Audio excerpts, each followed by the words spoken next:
Dirt roads to rock crawling, two-buck chuck to screaming eagle, moonshine to 50-year-old single malt. We talk about it all here on Wheelin' Wine and Whiskey with your hosts, Jason and Chris. Welcome to Wheeling Wine and Whiskey, episode 227. 227. Hi, Chris. 227. Hi, how you doing? Now, wasn't that a show? Here we go. We always do TV references, but 227, wasn't that the apartment number for the Jeffersons or something? No, I thought it was I like think a it school, was. a classroom 227 or something. 227. I could It's got Google some it, I significance. Anyways, my phone. well, how the hell are you? Are you better now? I talked to you on the phone yesterday. You sounded relieved and much more clarity in your life. Yeah, no doubt. I've been running around like a maniac, as we've talked about on the show, getting ready for a major event that my golf course was going to host and has hosted at this point. I am T-minus plus 1 day at this point. The meeting is over. The golf tournament's over. It was a resounding success, and everything went well. Everybody was happy.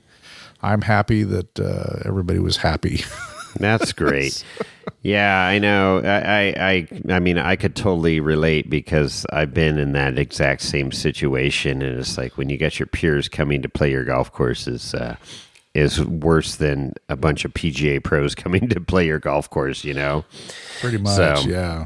yeah. So, But you kicked ass, and everybody was excited, and course looked great, and it went off without a hitch and very well. So congratulations.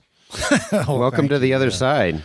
Welcome, yeah, the light at the end of the tunnel. And the other good news is our team, because I had to play golf in the event with some of my coworkers and other department heads and whatnot. Right. And we came in second place. As Rodney, our good friend Rodney, likes to say, first losers. But, first place loser. But we gave a good effort, and I think we finished up 9 under par. It was a scramble, which I don't know if a lot of our listeners understand golf terms. But Well, some of them do, but yeah. Tournament, yeah. That it was a scramble. It was a 5-person scramble, because that's the format. We had the pro, the GM, and the superintendent. Those were the mandatory positions, and then we had people from other rank and file department members were asked to join, and it was fun. So, And you made a birdie on the second hole, a natural birdie. Yeah, I did. That was par 3. My drive landed within 5 feet of the pin, and nobody was more surprised than me. And it was like a 285-yard par 3, wasn't it? Yeah, exactly. No, I think it was playing a $146. I think is that's what the yardage respectable. was. So I popped it. 7-iron? No, it was 8-iron? like a 5-iron. 5-iron. Yeah, I don't hit it very far, so. But That's all right. like I said, it landed within 5 feet of the pin on the downhill side, so it was an easy uphill putt, and we drained it right away, so it was pretty cool. That's cool. Well, right on. Well, that's and the last time you picked up a golf club was like how long ago? Over a year ago. Jeez, that's crazy. And you work Golf at a talk golf course. with Wheeling Wine and Whiskey. Yeah, well, it's just hey, we got golf coming up at Trail here. I'm gonna re-grip my clubs. I got Big Pete playing with us, and I'm looking forward to that. That's going to be fun. The Cool. Trail Hero tournament's always a good time. It's more, camaraderie and hanging out. It's not a very serious golf tournament by any means, but I still try and play well. But we'll see. They're going to do some cool events this year. They're going to have a marshmallow drive. Have you ever done one of those where you see how far you can hit a marshmallow? Can't hit a marshmallow very far, but I bet not. Yeah, so they're going to do a long drive with a marshmallow, and then they're going to do where everybody is going to putt at the same time. Your ball's going to have number on it or something, and if your ball goes in the hole, you're going to win half the pot or a quarter of the pot. 75% goes to the charity, 25% goes to the individual, but that's going to be a shit show too. So anyways, it's a lot of fun. I have some loud, red, white, and blue Star Spangled Banner shorts that I wore last year that I'll wear again. But I think I need to order a new shirt and step up my shirt game to be as loud as my shorts because last year there was some. You don't have a shirt in your vast collection of shirts. I do. I have like 7 American flag shirts and stuff, and that's fine. But I need like eagles and fireworks and freaking America, on high. Fuck yeah. America. Fuck yeah. Bolt a whole bunch of fireworks to it and set yourself on fire. Oh, yeah, right. So anyways, there you go. Well, that's the tie-in there. See, we brought it all back together because we are professionals here at Wheeling Wine and Whiskey. Here. That's right. So we got any business to go over? I know we got a couple voicemails and stuff, but how's everybody doing out there? What do we got? Well, we've been remiss in the last few episodes, to thank our loyal fans and Barrel Society members. Barrel Society. Yeah, I know we kind of and they're going to get something special here soon. Did you saw the video? Yeah, of what they're getting. Yeah, how fucking cool is that? I'm stoked. I am stoked. We teamed up with Snail Trail, and it is a whiskey related wine box or wine box, a gift box. So whiskey related wine box. Yeah. Well, that's why it's Wheeling Wine and Whiskey. Right. No. So obviously, we want to thank all of the supporters of the show. I'm not going to go into individual names right now, and at some point, I need to go back and compile all of the paying Barrel Society members, whether you're at the $5, $10, or $20 level. We want to recognize you by name and start recognizing you by year, how long you've been members of the society. Because we're in our 4th year now, but only a couple years with. We started with Patreon. So we are going to... Snail Trail's kicking off Patreon. Done. At the end of the month. And we need to do the same. We've got like 3 or 4 Klingons there that we need to make sure they're moved over. So we need to work on that and get them over a gentle, firm push. Maybe we'll winch them over. I don't know. Mm-hmm. So... kinetic strap them over. I don't know. that's a little bit more aggressive. But it is aggressive. A wee bit aggressive. Yeah. But anyway, so absolutely. We'll be pulling the plug on that, and not too distant future that'll be happening. So lots of good stuff. Obviously, the holidays are coming up. It's amazing how fast things are moving along. I mean, I was just at Costco the other day, and freaking all the Christmas stuff is out. It's crazy. It's ridiculous, and it bothers me when there's Christmas stuff up with Halloween stuff. I don't know why. it just bothers me. And you know how else I know the season is changing, Chris? Because neither one of our ceiling fans are on right now. Let me freeze. Yeah. There you go. Hey,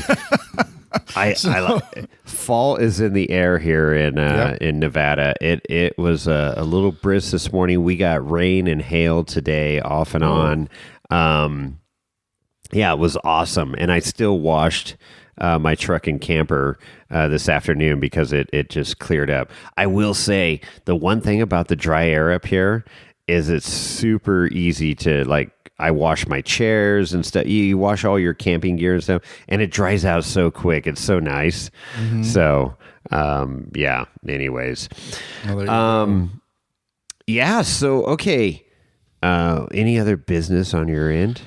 No, we don't have any new reviews right now. So on that note of no new reviews, please, we need reviews. We'd like you to go into Apple Podcast or whatever they call themselves nowadays. I guess it is Apple Podcast. Yeah. And write a review. And if you like the show, tell your friends that you like the show and recommend our show to them and tell them to write a review. And what do they get if they write a review and contact you, Jason? Well, they need to contact me, Wheeling Wine and Whiskey, on the IG Instagram. And I'll send them a sticker And That's usually right. it's a sticker pack. I start rummaging around my desk and seeing what other stickers I have, and usually you get more than just one. It just depends on the status of my sticker quota at that point of other stickers. There's always dirtbag and stuff in there, but old elk. But yeah, sometimes there's some bonus stickers. So That's right. Absolutely. yeah, write a review. Write a review and you get a sticker, please, and spread the word. We love to have new listeners to the show, and we love to we love to read reviews and mention people's names for those reviews. Yeah, just like that review of the guy we saved in the Ford Exploder there, and what was it, a mountain lion or something they saw? Yeah. That was quite the adventure up there for them. That's for sure. So, what's the moral of that story? Always rent a 4-wheel drive. Yes, full 4-wheel drive, that was not a 4-wheel drive. I was going to say also, just kind of in passing, I've been so busy with things this summer with a lot of different things going on, but I know you mentioned Snail Trail a little bit ago as we partnered up with them for this gift box, but I am so far behind on their show, it's not even funny. I started shuffling around my playlist on my phone, and it's like I think 2 or 3 weeks ago I started listening to them again, and I was at episode 401 is where I started back up listening to them, and I'm not sure I think they're in the 430s now. I want to say 430s. Yeah, so I'm all caught up. I'm about 25 episodes behind right now, so I'm so far behind. It's crazy. Hey, you're not missing much. It's okay. Last episode I listened to, I think Jimmy was putting in baseboards or something in his upstairs in his house that he's moving into. I spoke with Jimmy the other day, and we were comparing war stories, and he's getting ready to move, and I gave him some tips and tricks because it was a huge undertaking, the move. So but he was painting his house, and it's fun, it's exciting, but it's a lot of freaking work too. And it's like you just want to come home and fix a drink or fix dinner or just live in your house and not have to do stuff. So it's I'm not at that point yet, but it's getting there. It's getting there. My San Jose house is totally empty and turned over to the new owners, and that ship sailed. So it feels good to be done with that and moving on, and now I can concentrate on Nevada.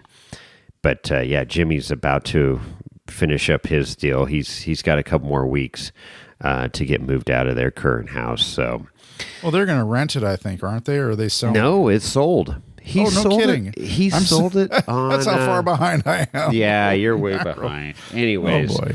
He sold it through WeBuyHouses.com or something like that. And he said it was pretty painless, and he got a decent price. So I was like, okay, that's cool. Obviously, they fix it up and make a little profit off of it.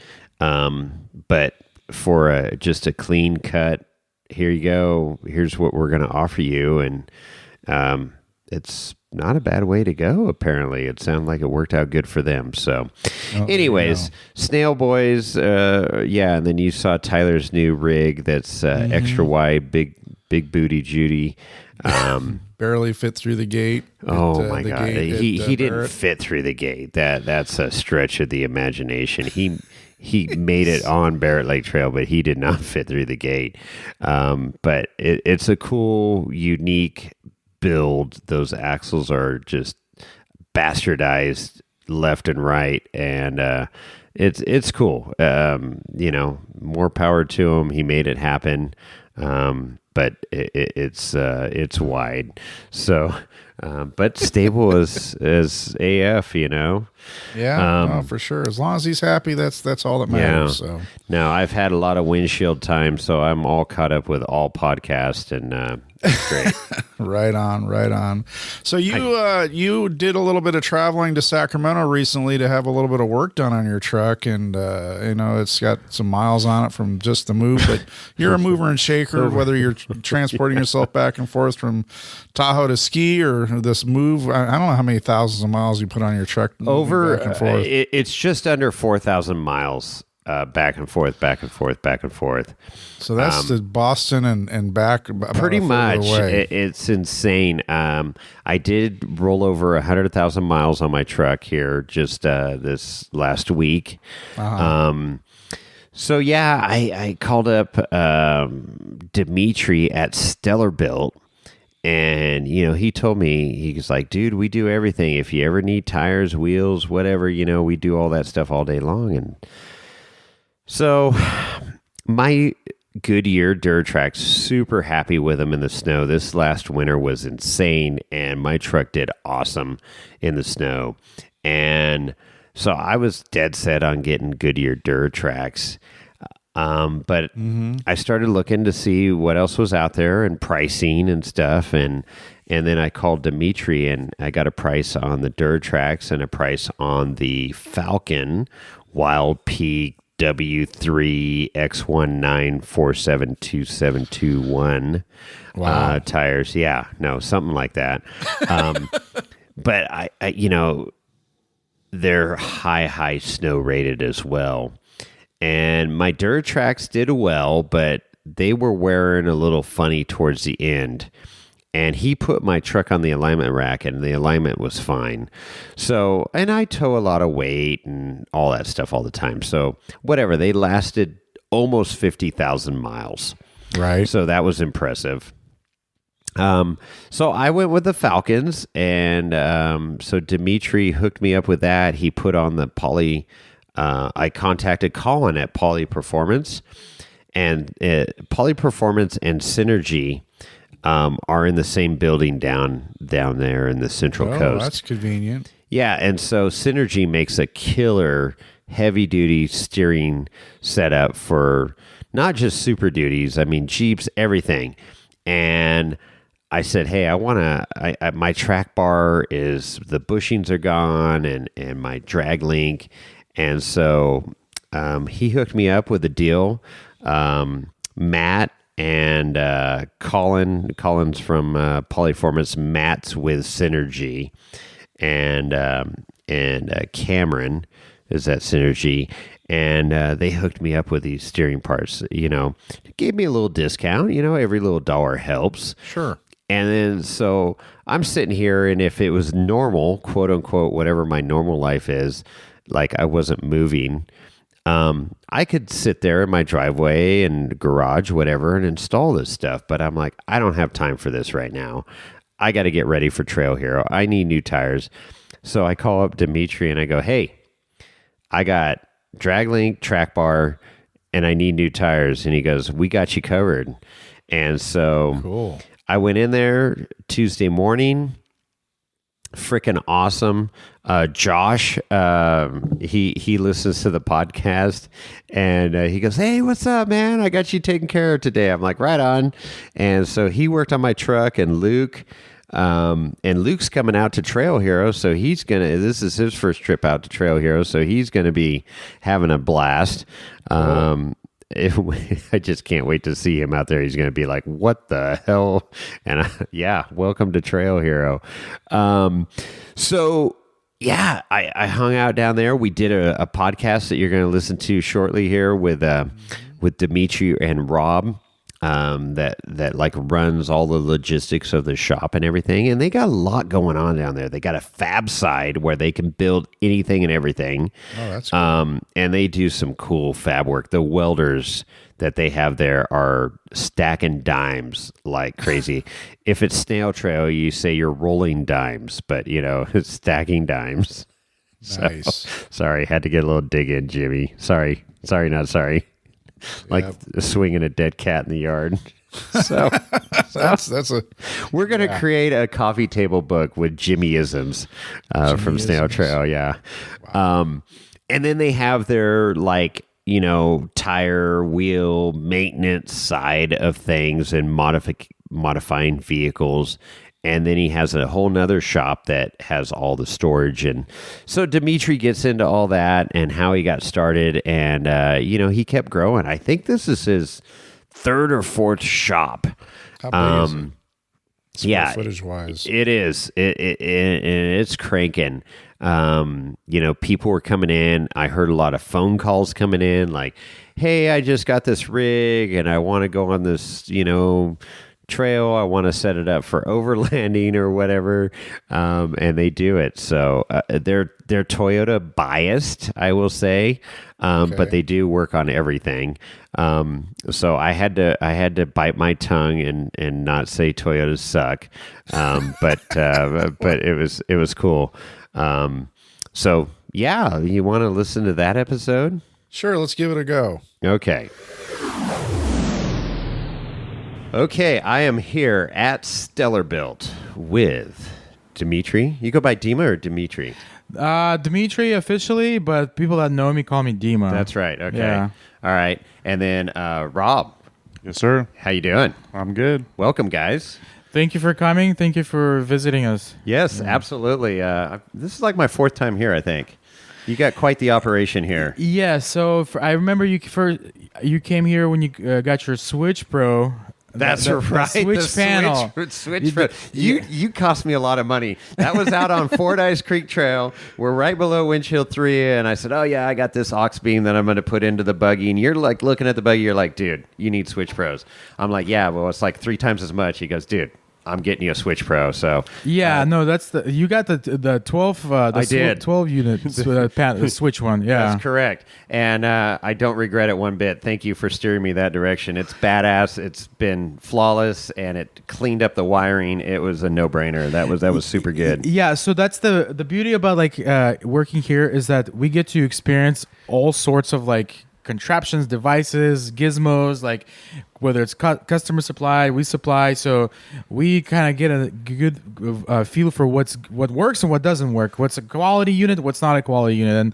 And out of everything that we've tried, I mean, everything you just mentioned, we stick to Switch Pro. I mean, there's other options that are also good, but we like Switch Pro because it works, it's clean, it's easy to wire in. It's almost there's never any warranty issues, and it's so universal. You can really make it into anything. So. Yeah, for sure. And yeah, that's great. Yeah, because let's talk about your shop a little bit here. Let's back up to how did Stellar Built start, and where because it's quite the operation now, and I know you've grown every year. And you're mainly Toyotas, but you're not Toyota specific. You work on anything. Yeah. I mean, we're kind of known for Toyotas, but we'll take in, if you call and you got a 2500 Dodge, you want to put a Carly kit, we'll work with that. But our kind of specialty, our niche is Toyotas. So Toyota 4x4 body on frame. Although, we do plenty of RAV4s, and we've lifted a Sienna. Yeah, really? We've lifted a Sienna a couple of times actually. Yeah, Sienna, Highlander, RAV4. So that feeds off of the fact that we're a Toyota shop. People bring other Toyotas. Okay, sure, whatever. Yeah, we'll make it work. Yeah. So, but as far as how it started, I mean, it goes back to 2015. That's, I would say, the official start date. And right now everything's on social media, and I go off of when was my first post on social media? Oh, shoot. Well, that was in September 1st of 2015. So wow. we're pushing we're basically 8 years now. 8 years so now, yeah. Yeah, we just rolled over to today's what? The 20th?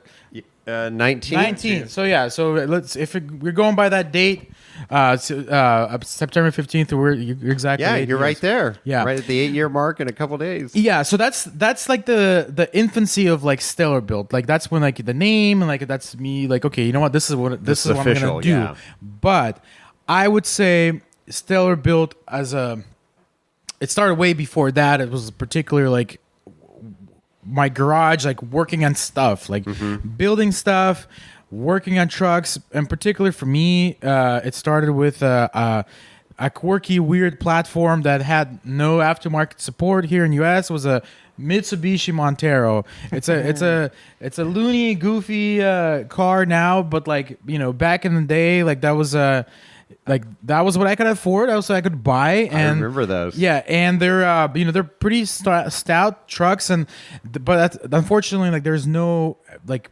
aftermarket solutions here in U.S. at least. So I had to get creative and bust out a welder and build sliders, build bumper, build little bracketry. Make this work. Figure out where to lift this thing. So like.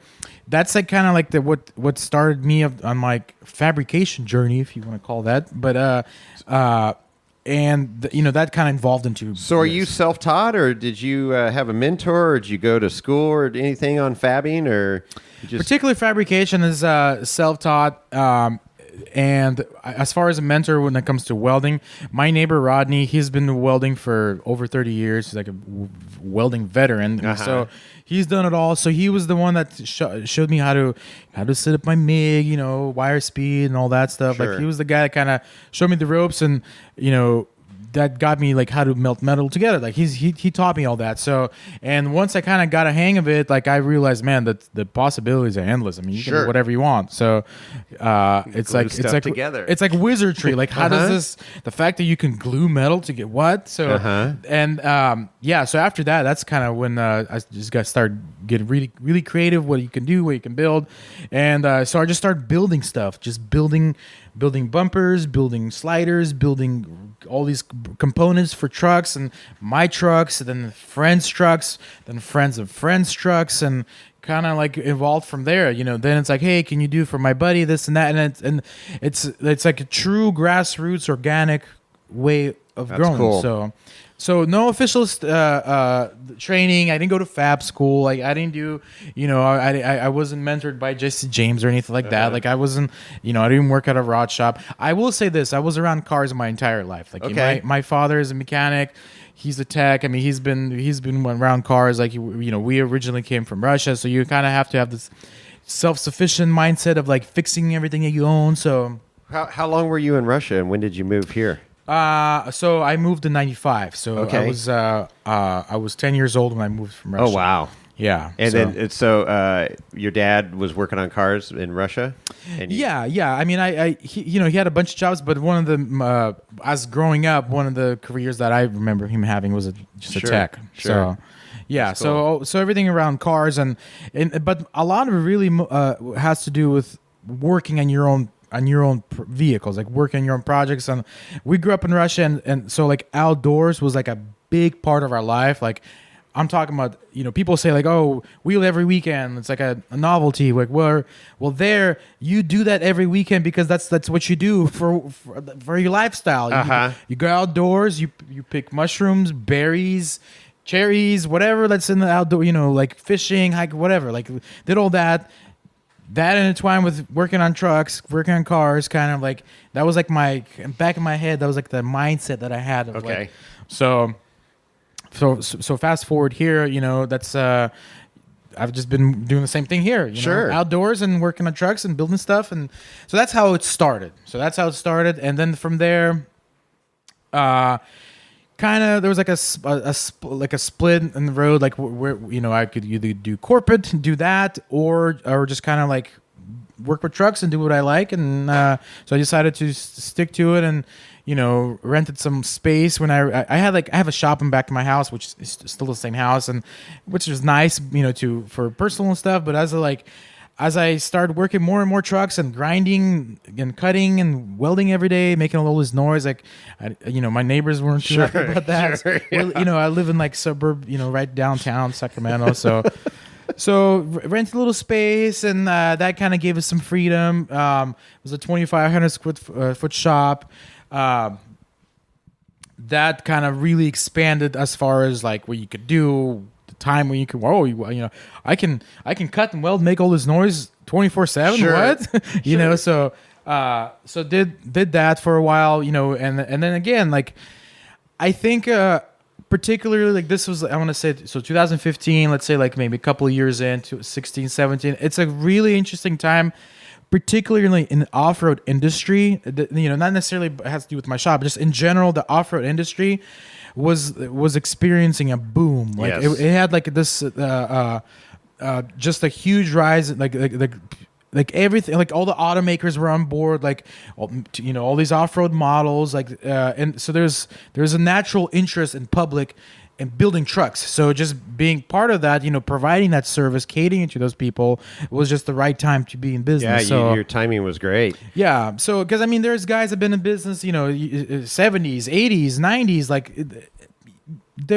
sure, there might have been like little sporadic bursts of like off-roadiness, I guess, but I feel like 2015 and onward was like a revolution almost in on Way more off-road. mainstream. Yeah, mainstream, exactly. Like it wasn't some honky tonks hillbillies, with their mud trucks somewhere in the field. It became where like people bought trucks. That was like a part of their family decision. Like you buy a Foreigner, we can go outdoors and drive the kids to school, and everything has SUVs, everything's 4-wheel drive now. So when everybody started using the word overlander. Oh yeah, that Overlander came yeah, in. Overlander, You mean exactly. camping with my truck? That's what we've been doing. It's funny, like so going back to my Mitsubishi, Overland Portal, that was like the website.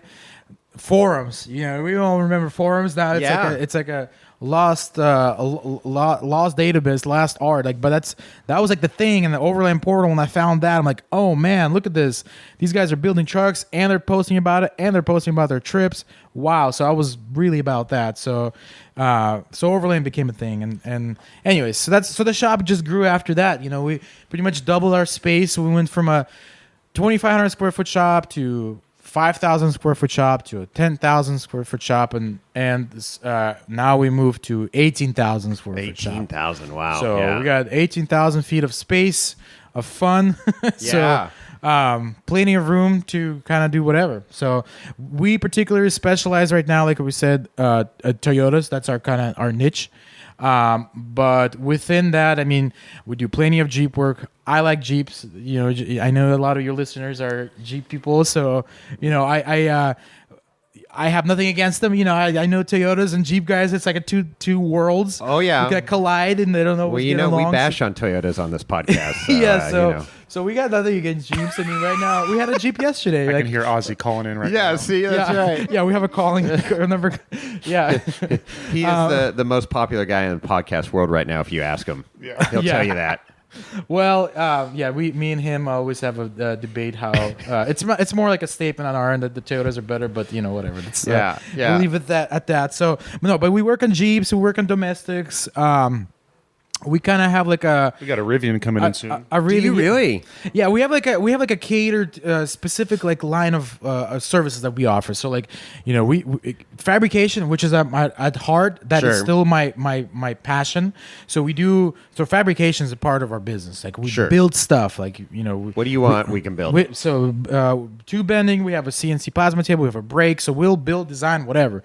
So like from like building a full-on rock crawler. Axle work, custom bumpers, sliders, armor, like all the anything that you can kind of think of, like we can make it happen. So, and we have those projects in the shop right now. We got a couple of solid axle builds going on. We have a pre-runner build going on. So, always day in day out, we have like little fab projects, little weld projects that we do. So, so that's like a big chunk of our business. Then we go into suspension. Lift kits, everything related with drivetrains, so like gearing, axle work, steering, all of that to make your truck, drive, handle good. Shocks, like that, we do a lot of that stuff. Sure. So that's I would say probably that's primarily that's the bread and butter. That's the bread and butter. Yeah. So and all the top brands, like we work with all those guys. We have going back to Switch Pros, electrical and 12 volt. That's a big chunk of our business. So all the stuff that you put on, a lot of it needs to be wired, wired properly. Yes, wired properly is key. Exactly. So like lights, winches, electrical, solar, like all the dual battery managements, all that stuff. So plenty of that stuff. And let's see, what else would you say? Like a category?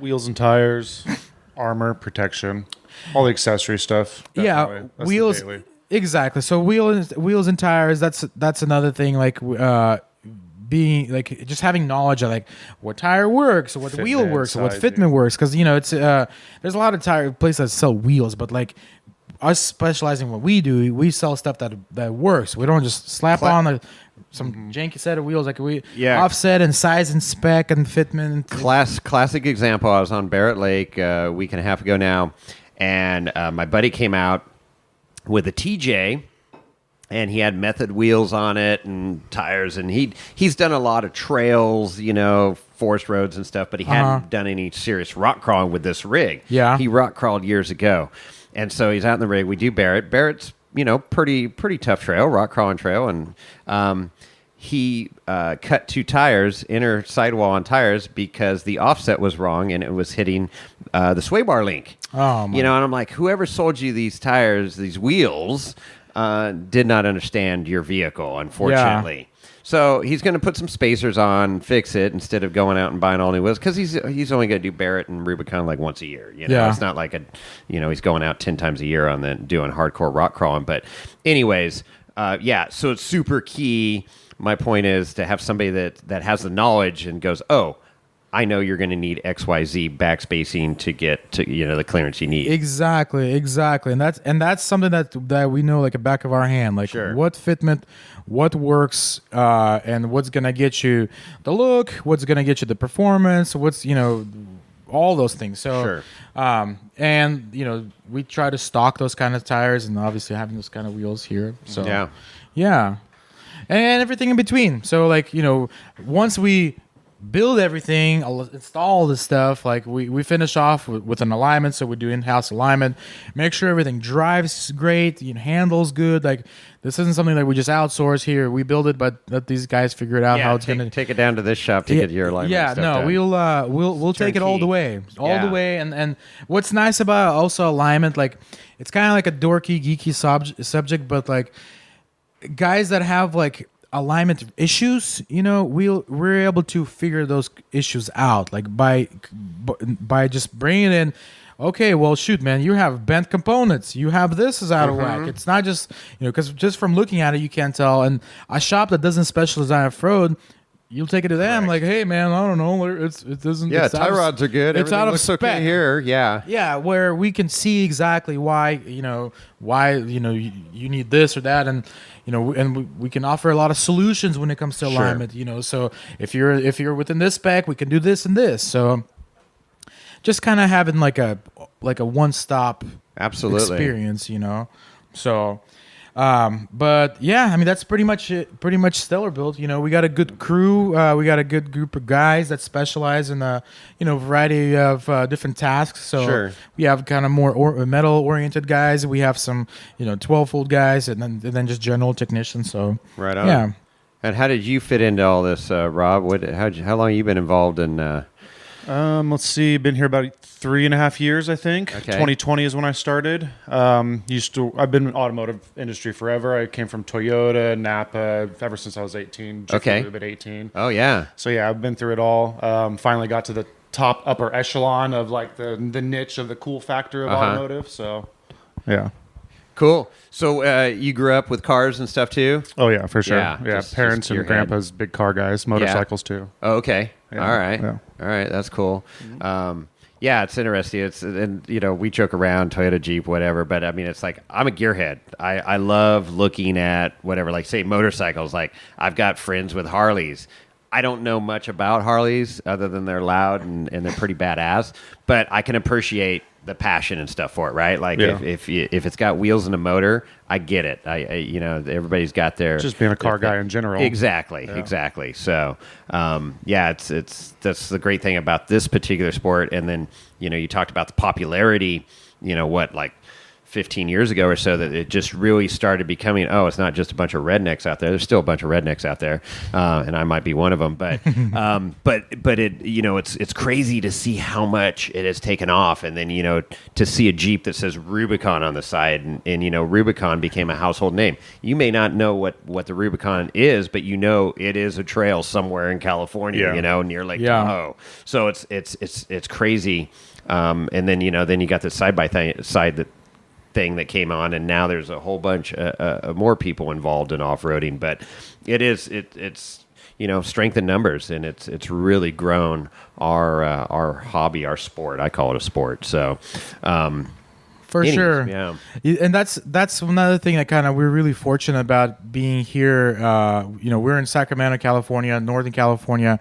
Our shop is located, I would say, kind of like the little mecca of West Coast, like off-road wheeling. I mean, we got Rubicon Trail an hour away from us. We have Fordyce. We have endless amount of trails in the Sierras that's very close. We got Nevada next door, all the desert stuff. So it's just a good spot to have like a shop. It's just a good spot to be in business. Obviously, we have a Bay Area, which is a huge population there. So it's just a good place to be, just because there's so much going on.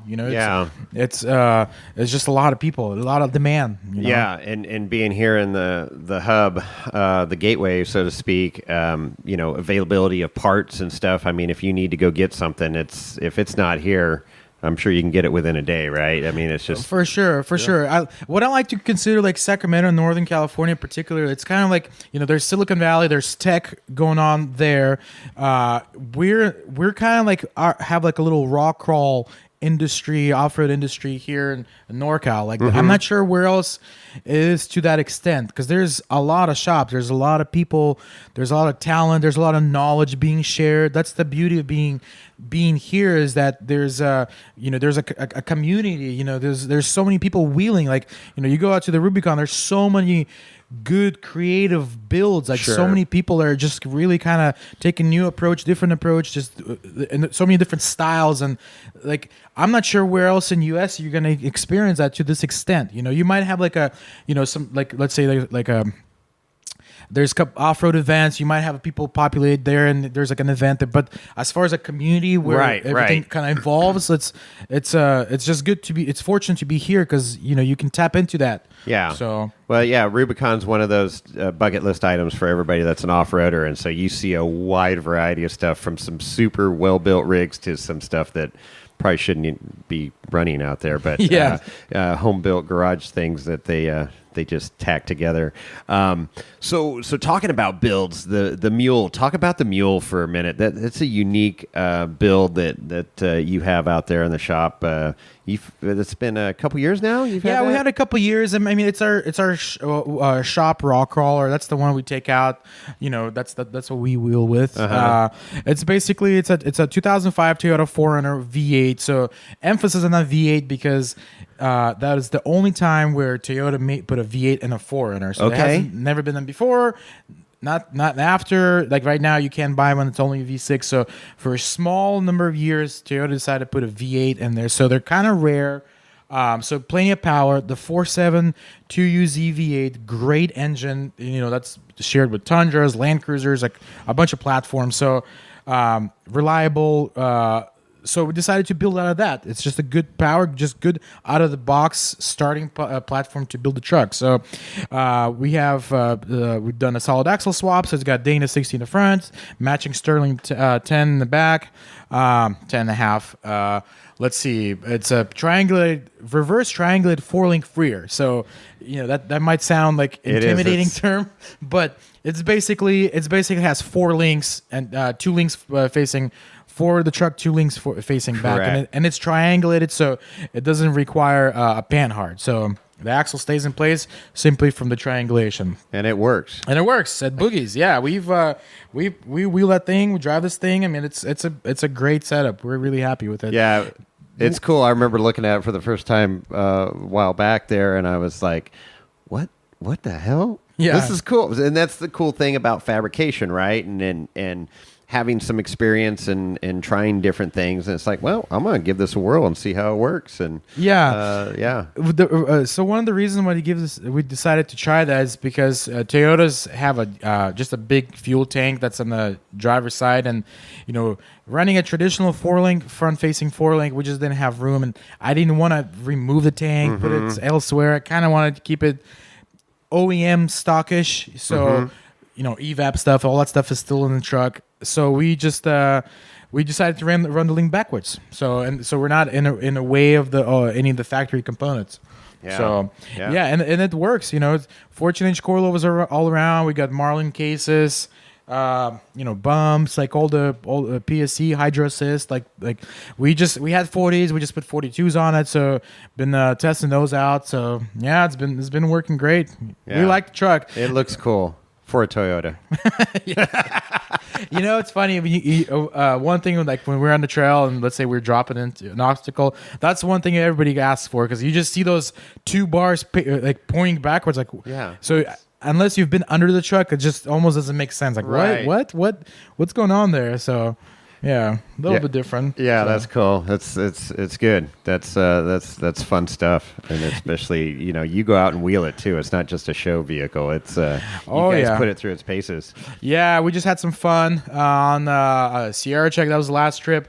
We had a little mishap with the transmission, which is it's in a pit stop right now, so it's getting some work done. But otherwise, it did really well. The trail just ate up the trail. So, Sure. yeah. Yeah. Fordyce is always good. You got a rig, Rob?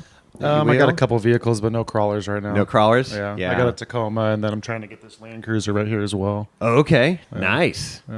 Yeah. Yeah. Just all it takes time and money, right? Yeah, that's it. Yeah, just a lot of money. Oh my gosh. I Land know. Cruisers, that's one thing. So that particular one, that's we work on a lot of 80 series, and Land Cruisers, that's like in our opinion, I think it's the last great Land Cruiser. I mean, Yeah, of course. Yeah. it's Definitely. it's just a big body on frame truck, solid axle front and back. You can do a bunch of stuff to gears, and it's just a good out of the box wheeler. It doesn't take much for it to do whatever you want, basically. Ton of support. You can go any direction with that build. Yeah, Really? global platform. I mean, you can go South America, Africa, wherever. and you'll see the same trucks driving around there. So That's cool. Yeah. Yeah. Built well. Good platform to work off of. Heavy, but heavy, little yeah, bit. Yeah. But I mean, it's one of those vehicles that kind of does it all. Like you the luxury SUV. You get your family there. You get your just a lot of space. If you want to Yeah. build it out into a camper inside, you can do that. I mean, there's just so many different ways. The Aussies cut the back off, turn into ute. Like, Yeah. they'll do that. So Yeah, you got something kind of interesting out with the steering wheels on the wrong side in the shop there. oh yeah, so we got that the Dirty 30. I was showing Jason the Dirty 30 build. So yeah, that was Shano's build from Australia. He dropped at our shop to do some magic to it, just some fine tuning. He did kind of a tour here in U.S., Rubicon, Moab, a couple of trails in between. So it took a little beating. So we'll be doing some fixing, some finessing. Maybe we'll get into suspension. Maybe some more. We'll see. Yeah. So It's from Australia and a true overland build. I mean, that thing is set up to Oh, man. go and hit the outback and be pretty damn comfortable. It looks like you got for water sure. tank. He's got all kinds of I'm sure some sort of kitchen in there, and the truck itself is set up ready to wheel too. Obviously, if it did Oh, the yeah. Rubicon, it's Well, Very it's funny. capable. There's like a kitchen drawer with like spices and olive oils, and then there's also he's got beadlock wheels. So it's got it all. Yeah, true overlanding. True overlander, yeah. Not just bolting on some Max Tracks and a Roto Packs and calling it overlander. So It's an inspiration for US. Like Yeah. I've talked to some Australians. Like, yeah, you know what? I feel like the overlanding here is what Australia experienced maybe 20 years ago. Yeah. So like interesting. there's still a lot to go for US. Yeah. To kind of fine tune and really kind of hone in the quality and skills and driving skills and all that. So with that, how many customers are you seeing now come in and setting up quote unquote overland rigs? Where they're not doing hardcore. They don't want to just do Most of them, honestly. Really, is that your that's big base? The most of it is 70% overland. So what are they asking for? Like, they come in, hey, I just bought this truck, and I mean, I'm sure you guys help coach them. It's like, hey, what do you want to do? Where do you want to go? Where do you want to, put this vehicle right. We always ask them what the type of future envisioned dream build is going to be, so you don't take any wrong steps, spend the wrong money, on bad parts or whatever. We usually start with the suspension for the foundation, and then they get into armor. But everybody nowadays is pretty much trying to get into the camping overlanding, and we still have the 20% of the crawler stuff, Sure. the fabrication side over here. But the day to day is the overland build stuff Okay. like that, bolt-in stuff. Yeah. So getting skid plates and just making it off-road worthy, but they're not pounding it on rocks all Pretty day long. much, yeah. Like I guess that's cool. That's cool. Yeah, I think that our the most popular line that we hear at the shop is like, I just want to build, but I'm not trying to do anything crazy. I'm not trying to do anything hard. That's how it starts. I'm just trying to just go outdoors and like a few months in, they're Next thing They're you know, back. You're rock crawling a GX 460 for Rubicon. What?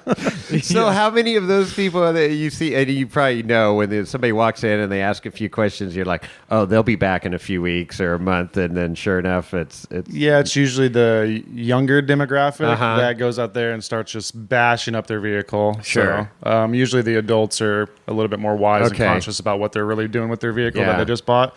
So okay. Yeah. That's funny. Yeah. That's good stuff. So what's one of the more unique builds that stands out for you guys that you've done recently or in the past, or anything that just kind miso of build. Yeah, right. Well, it's always evolving. So that he was mentioning that that the pre-runner build. That's Okay. we're doing. So that's like a unique build in the sense that it's not necessarily our it's something that we do not your too often. demographics, yeah. Yeah, not our demographics, but we've done just a bunch of full-on builds, like a full-on, I would say, turnkey overland builds. They might not be, they might not stand out in the sense that oh man, look at this V8 like just poking out of the hood or whatever. But it's just a good functional builds. We've done a couple of 200 series, 100 Rayman's 100 series, Tundras, like couple of GXs. It's basically just their builds, like they have they're fully well-rounded. They got good suspension, good foundation, good steering, good wheel tire, and it all works. Sure. All their bumpers, all their stuff, everything is actually put to use. So it's nice. When we see a build that evolves over the years, and it's actually gets driven, we'll see come back with 10,000 miles on it, 15,000 miles on the stuff, So, or maybe, we've seen it where what? We wheeled this set of suspension, standard travel. Let's do mid travel. Let's do long travel, something that's just kind of next level. Yep. We've done multiple times where it's the same vehicles but different suspensions throughout its life as they're progressing. Different versions. Yeah, that's what I was getting at. I got to imagine the return customer there that's like, okay, this worked out great, but I want to go a little bit more difficult off-road. I want to go deeper, and then it's like, okay, what's the next step? Okay, so that's good. Well, good on those people for coming to you guys early on, and you can build to their spec, or to where they're wanting to go, and then for them to be able, not throwing good money at bad, right? Well, I'm that's just the going to thing. throw this lift on and these tires and call it good. And that's the thing, like throwing good money at bad is, it's easy to go to a place and they're just shoving everything down your throat. Here, you need the best of everything right now. Sell them with bill of goods. Sure, okay. Does let's say a new 4Runner that's going to be driven on trails, does it need a set of Kings with adjusters and all this resins and this? Right, not necessarily. And we try to kind of identify that, you know what, you don't need all this. This is just too much sauce. This is, why don't we start with this? And this is not even start. This is going to work well for you. Sure. So and most of the time it works fine. And as they mature in the off-road journey, as they wheel their truck, they're like, you know what, I'd like a little bit more performance when I go fast. Okay, well let's look at options. So where they might not even know that they need that when they're starting off. Sure. So some people just hit their limit and realize they don't need all that stuff, or you got the guy 2 years later that's like, I want to get deeper into it. Then they start doing their big boy stuff. Right. Yeah. And then, obviously you guide them, but if they're like, hey, look, money's no object. I want to bling this thing out or whatever. I do want the king coilovers with the adjusters, and Then we show okay, them the we can do mule. that too. Yeah. We show mule. Yeah. Okay, well, here's what we can do. Yeah. Yeah. You And gotta that's have cool. Gotta have a couple showpieces around Sure. to let them know what's possible. Sure. Yeah. Well, yeah, absolutely, and that's the cool thing. Is you guys are a fabrication shop, and totally cut off the front, rear of the frame, whatever, and rebuild it to whatever you need to do to get things to fit. And For we have sure. a motto that's every build is worth it. We can do whatever you want from mild to wild. So Sure. it's just what are you looking for? Right. Exactly. Just like Rob said, every build is worth it. We've had guys that they come in and no joke, like they just want a set of spacers on their struts, like. And you know what? If that it's exactly what you want and what you need for your application, we'll provide that. And it's nobody's gonna make you feel bad or Sure. and laugh at you like, Sure. oh my gosh, look at this guy. Like no, like Like right now in the shop, we have a 2023 Tundra TRD Pro. What's the point of ripping all the suspension out of that thing for that guy? Mm-hmm. Put the Westcott Design spacer lift on it. He's good to go. Slap some 35s on it. Looks great. He'll wheel it for a year or two. Maybe in 2 years, he might go crazy with it. Who knows? And then he wants to do it, lift or whatever, yeah. Exactly. And I feel like this is where what kind of differentiates us and our particular shop is that like, okay, we can build to this level, but if we need to do some more, we keep going. Meaning like we don't stop like, oh yeah, no, this requires like firewall cutting and tubbing. Oh, we don't do that kind of work. Yeah. No, we'll keep going. We can do it. We can keep going as far as you Yeah. want us to go. So Sure. like that again, that runner that build. pre-runners. What's left of it? I mean, there's essentially a Tacoma cab. Yeah. So like it's got a Hellcat in the front. It's got a Ford Bronco twin traction beam. The back has been cut off. So like. What's the limit? Did it come in as a running driving Tacoma, or was it Yeah, that's one of those builds that this is like the third build of the same truck. We'd long traveled that thing, Total Chaos long travel, a couple years ago. okay? Yeah, so it's been lifted. It's like just a general kind of off-road lift, and it's been long traveled. Then it's been modified kind of in between with some steering here and there.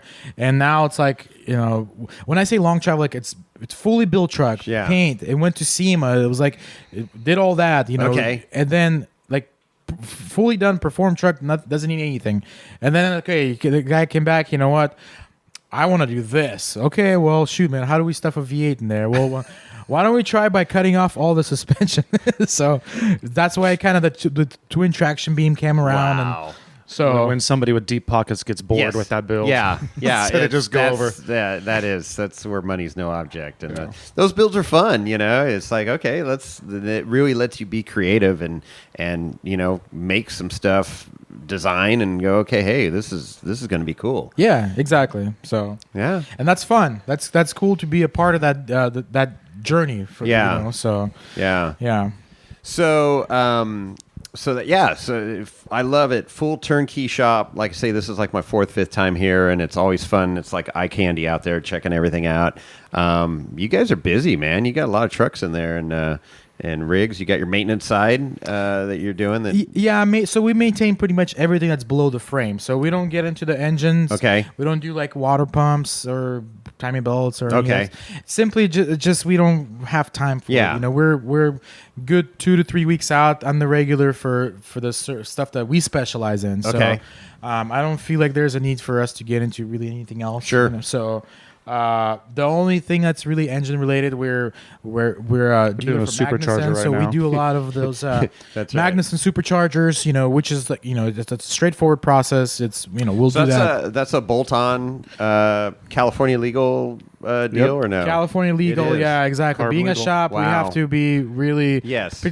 being a shop in California, Yeah, not being a shop. Being a shop in California, you have to kind of tread lightly on what you can do engine Sure, and smog related. modifications. Yeah.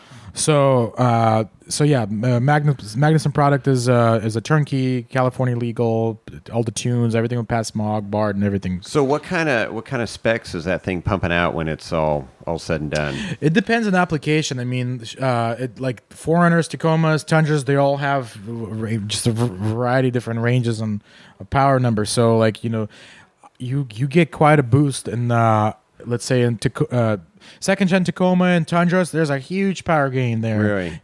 With the newer Tacoma, maybe not so much. Still a power increase, but not as crazy as like just other models. So you know, it's because you have to look at the platform that it starts from. Sure. Like a Tundra is a 5.7. Slap a blower on it. That's a lot of power, moving a lot of power. So, you know, we're at, let's say at Tacoma is a 3.5. You know, there's only it has its limits how much power you can get out of that. So, yeah, we like them. They work. That's cool. Yeah. That's cool. So yeah, and then you guys full blown accessories and stuff too. You talked about all the 12-volt stuff, so obviously lighting and the Switch Pros and that lift kits, all that. What else that's in the accessory side that?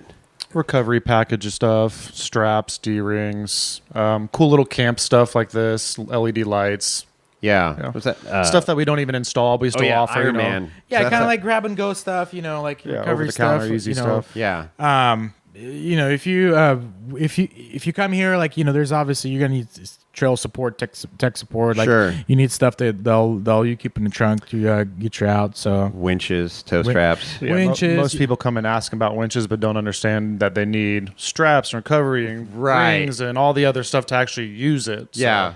Winches look cool and they're cool, but you need a toe strap before you need a winch. Yeah, that's another thing. Like with winches, you know, there's so many different companies, so many different brands, and we've kind of like refined our taste on what brands and companies that we like. So like, you know, if you're, you know, we'll offer something like a Smittybilt, which is a great working winch for the price. Yeah. You know, we got something that's kind of mid-range, like we go into maybe the VR worn stuff, like, you know, maybe top of line worn stuff, and then we got more like a boutique-y brands like Come Up Winches, which you know, it's my favorite winch brand. Like that's more of like a niche, you know, high quality, high performing winch. So depending on the customer, depending on the level of the build, you know. Sure. So, and the winch is the kind of thing where some bumpers are designed to be working with certain kind of winches. So Yeah. just being able to have those options, you know, we don't just have like a winch, you know. Right. So, But somebody comes in, you know, hey, I want to put a winch on my vehicle. Okay, what are you doing? Where are you going? And then, getting them set up with the right bumper. And then, like, you want dual batteries so you can run this thing for a while, or are you just going to be doing, you know, quick pulls, whatever? So, yeah.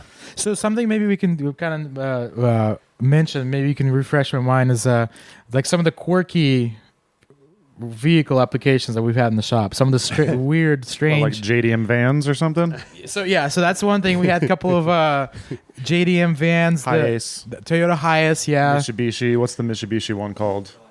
Delica. Delica, yeah. We had a Mitsubishi Delica, which is like a van. It's kind of like a Previa, I guess. Like it's just a. I like seeing the goofy JDM ones. Just different. So occasionally we'll build those, and people come in like. We'll build stuff like custom fabricated stuff, because again, those at platforms you can't just buy stuff off the shelf. So we'll build like little winch plates, mounts, bumpers. Right. And those guys have their own little community. Remember all that group of guys with all the Delicas from the Bay Area? Like, Yeah. you built one bumper, then they all found out about it, and they all came in to get some stuff. Yeah, so we all build our bumpers. So Delicas, we've done so like I guess a Sienna will be a strange one. Yeah. We had what's that huge truck? The Earth Roamer. We had an Earth Roamer come Oh my through. Yeah, gosh. we did a whole bunch of lighting on that. It was a producer for CNN, so he like travels the country. Really? Yeah. No, very cool story. And he just came from like a big thing that happened in Texas. He was just kind of driving back home, and man, that thing was crazy. Like that's you really understand why those things cost $1 million. You put a bunch of Baja design lights on it or something, right?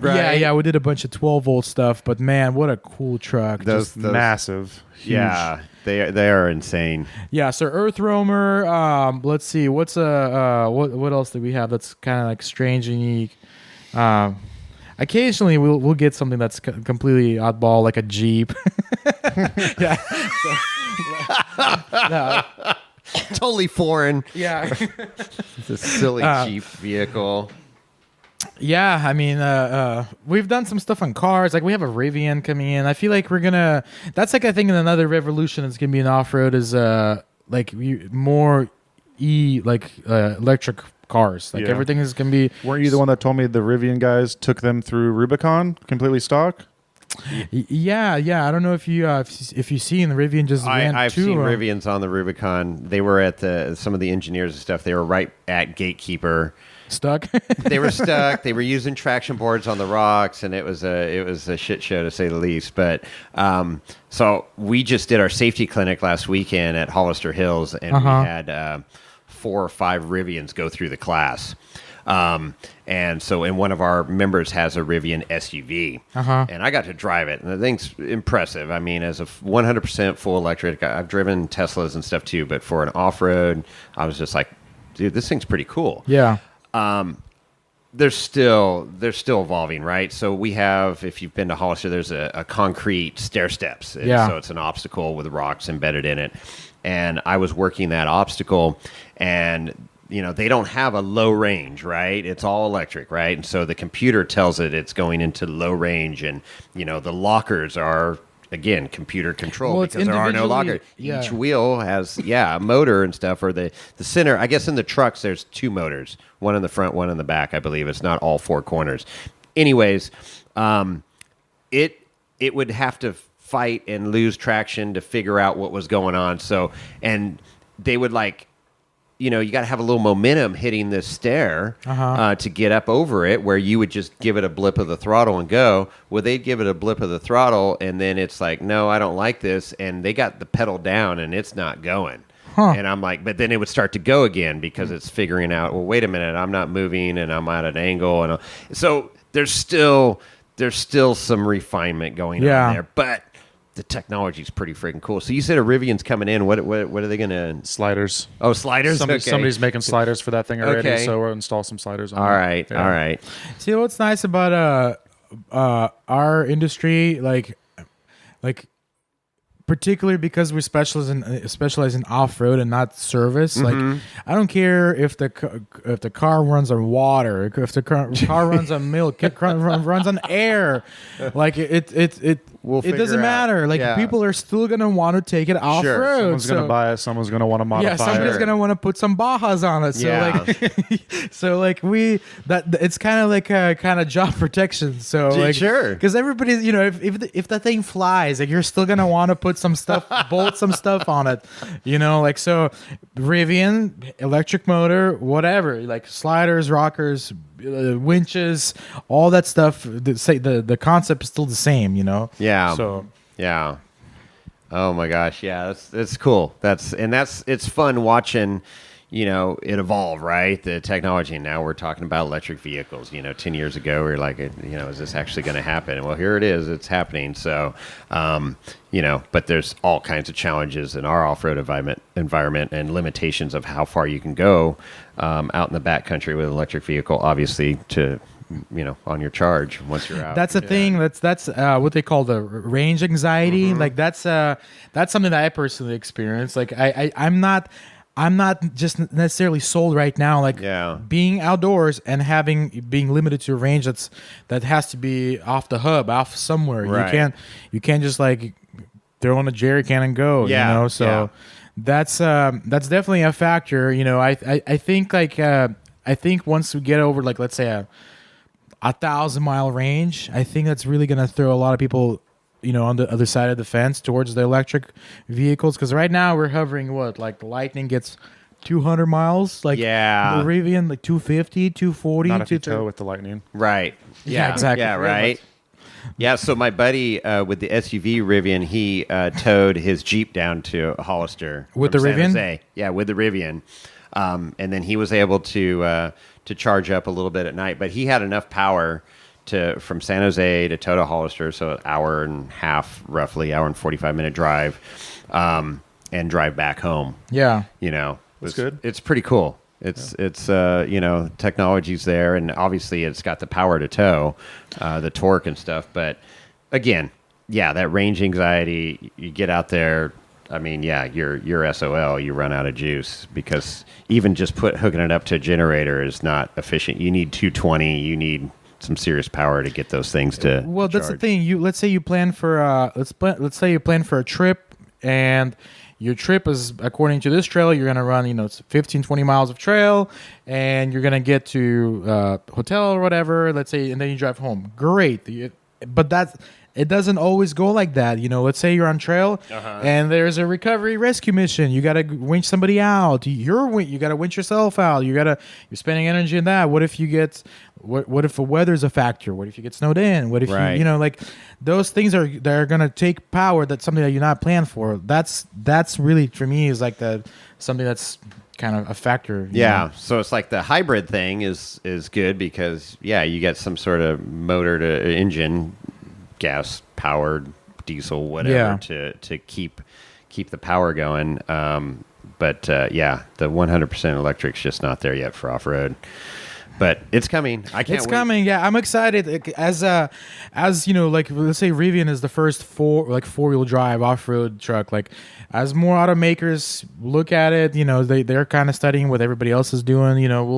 I'd love to see eventually like a full-on. Let's say like right now you can get a Jeep. I think the Jeep's a 4xe, fully electric. Yeah, like there's no like gas motor in there at all. It's hybrid. It's hybrid. 4xe is hybrid. Yes. Yeah, it's not 100%. Yeah. Okay, so let's say a platform that's 4x4, currently 4x4, and that's turned into electric model. That's why I'm excited. Yeah. Where you can get actual like performance, and let's say there's suspension articulation, and like kind of like what you experience now, but just with a different engine. Well, and it's coming here, and somebody's going to figure it out here. This battery technology is starting to catch up, and that's really our limiting source. The motor technologies there is some cool badass rock buggy that's fully electric, because you could have some crazy controls if you can control each tire independently, right?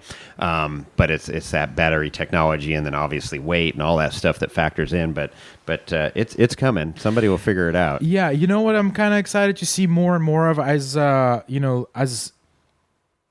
people begin to swap in. Like, let's say Tesla motors. Like right now, I think it's still like a price factor. Like to buy the motor, to figure it out, it's still like a lot. But there's millions of them now. Like as more and more on the road, I'm excited to see like, hey, you know what? You get this motor, which doesn't cost much, that's been in a Tesla, 10 years ago, and you buy this battery pack and this little plug-in harness thing that you just hook up. The aftermarket. There's cheap, easy drop-in kits for like C10s for Tesla motors now. Yeah, exactly. So that's an industry that already picked it up. So $500. It's super cheap for the kit. By the motor and all that. So Evolve Racing, Ultra 4 team that's just down the street here. They have they call it the Test 10. It's an S10 truck that they put the Tesla motor in and battery pack. It's from they bought a wrecked Tesla S, so the high performance one. And so he took his, rock crawler and pulled the guts out of it and put this Tesla motor in. Obviously learning curve and everything, but Keith and Melissa there have been kicking ass with this thing. Yeah. And they're gunning to make it the entire race this year I should say next year at King of the Hammers. But it is cool. We had EVE, and that was a clapped out freaking 4Runner that they put the Nissan or Nissan Leaf. Yeah, the Leaf motor in it. Yeah. And and he was able to go 30-40 miles at Hammers, did the EV lap, first time ever EV. That's so cool. It's getting there. It's getting there. We were at Cruise Moab and that guy had that Nissan Leaf in a 80 series, remember? Okay. Yeah. Yeah. And he crushed it through the trails on that thing. Yeah. Yeah, it was Leaf is like even more of a budget platform. Sure. Not very expensive motor, but just having enough torque, it was plenty to move that cruiser. But proof of concept is what EVE was, and they did it. Yeah, and they were successful, and now the Test 10, and it's and I know Dave Cole's really in behind this EV stuff to see what people can come up with. And, in King of Hammers, I know there's a class EV dedicated class. strictly to that. So how is that class going? Is anybody finishing it? So nobody's finished the full race course yet, right? Okay. And it comes down to batteries, and so like Keith was saying, he goes, dude, I need like $100,000 in batteries to do the race.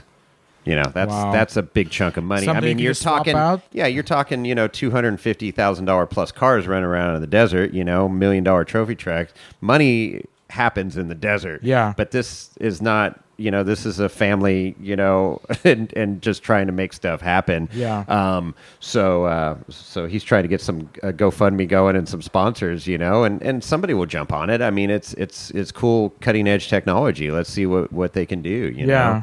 But yeah, and then there's Hypercraft has a car, and then it was out there last year, but they didn't make it very far. So there's a handful of people dabbling in it right now, but it'll get Yeah, there. The it's innovation. coming. It's definitely coming. I'm curious to see. I think it's going to be pretty big for the record books. The first EV to finish the course. Yes. Oh yeah. Without braking just to finish. Yeah. Just to finish, but yeah. Hardest one-day off-road race. So what else? So I got to talk about you put tracks.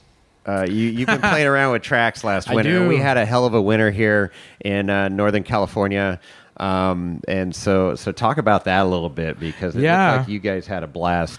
For sure. So we had this crazy idea just to put on tracks, and it was really kind of inspired by our own terrain here in the mountains. We had an epic season, epic snow season. I mean, like, it was once every 20 year kind of deal. Like, it was. Yes, I loved it. I'm being told it's once every 30 years. That big of a magnitude. But yeah, so we had this. We got some tracks for one of the vehicles that we have at the shop. We have a Tacoma, which is a long bed Tacoma, which is it's a pretty big truck. But particularly, the tracks worked really well in this application because they lifted the truck off the ground. I want to say by 2 feet, just naturally bolting the tracks onto the hub. You get about 2 feet of clearance. The truck itself had a small lift on it, but so basically that allows us to you obviously get the traction and you get to hover over whatever snow underneath you. So you're not dragging axles. You're not dragging your bottom of your truck, against snow. So it's kind of like a win-win. Traction from the tracks, and you just get all the clearance. So we had a lot of fun this season. We took this thing to Oregon, wheeled with some of my buddies that have cats up there. Okay, so wait a minute. Is that Bud Nixon?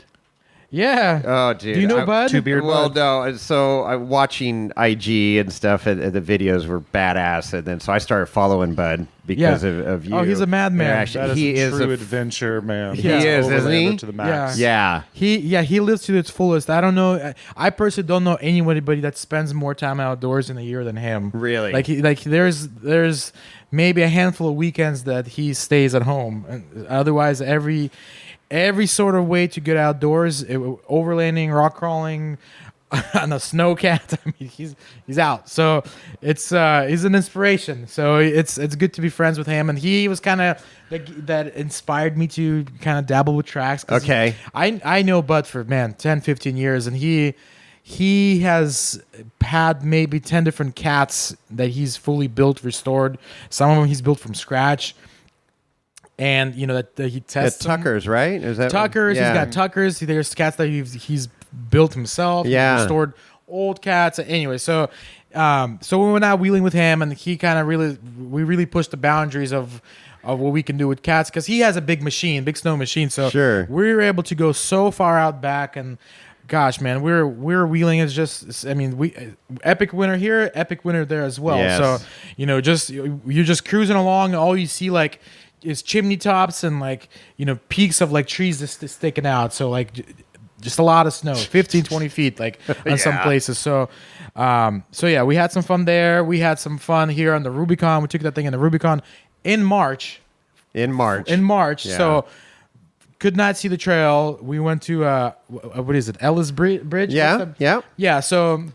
And the bridge was buried. The bridge was buried. So the handrail of the Ellis Bridge sits at about, I want to say 4 feet, 4.5 feet. So, yeah. So we have a picture of that 4.5 feet of handrail, and then another 4.5 feet, maybe more, of snow on top of it. On top. So crossed over the bridge, maybe a little far in, still, and it was just, we're just running out of daylight. Got a whole YouTube video on that. Yeah, that's right. We have a killer YouTube video on that. We have a whole YouTube coverage of that trip. So.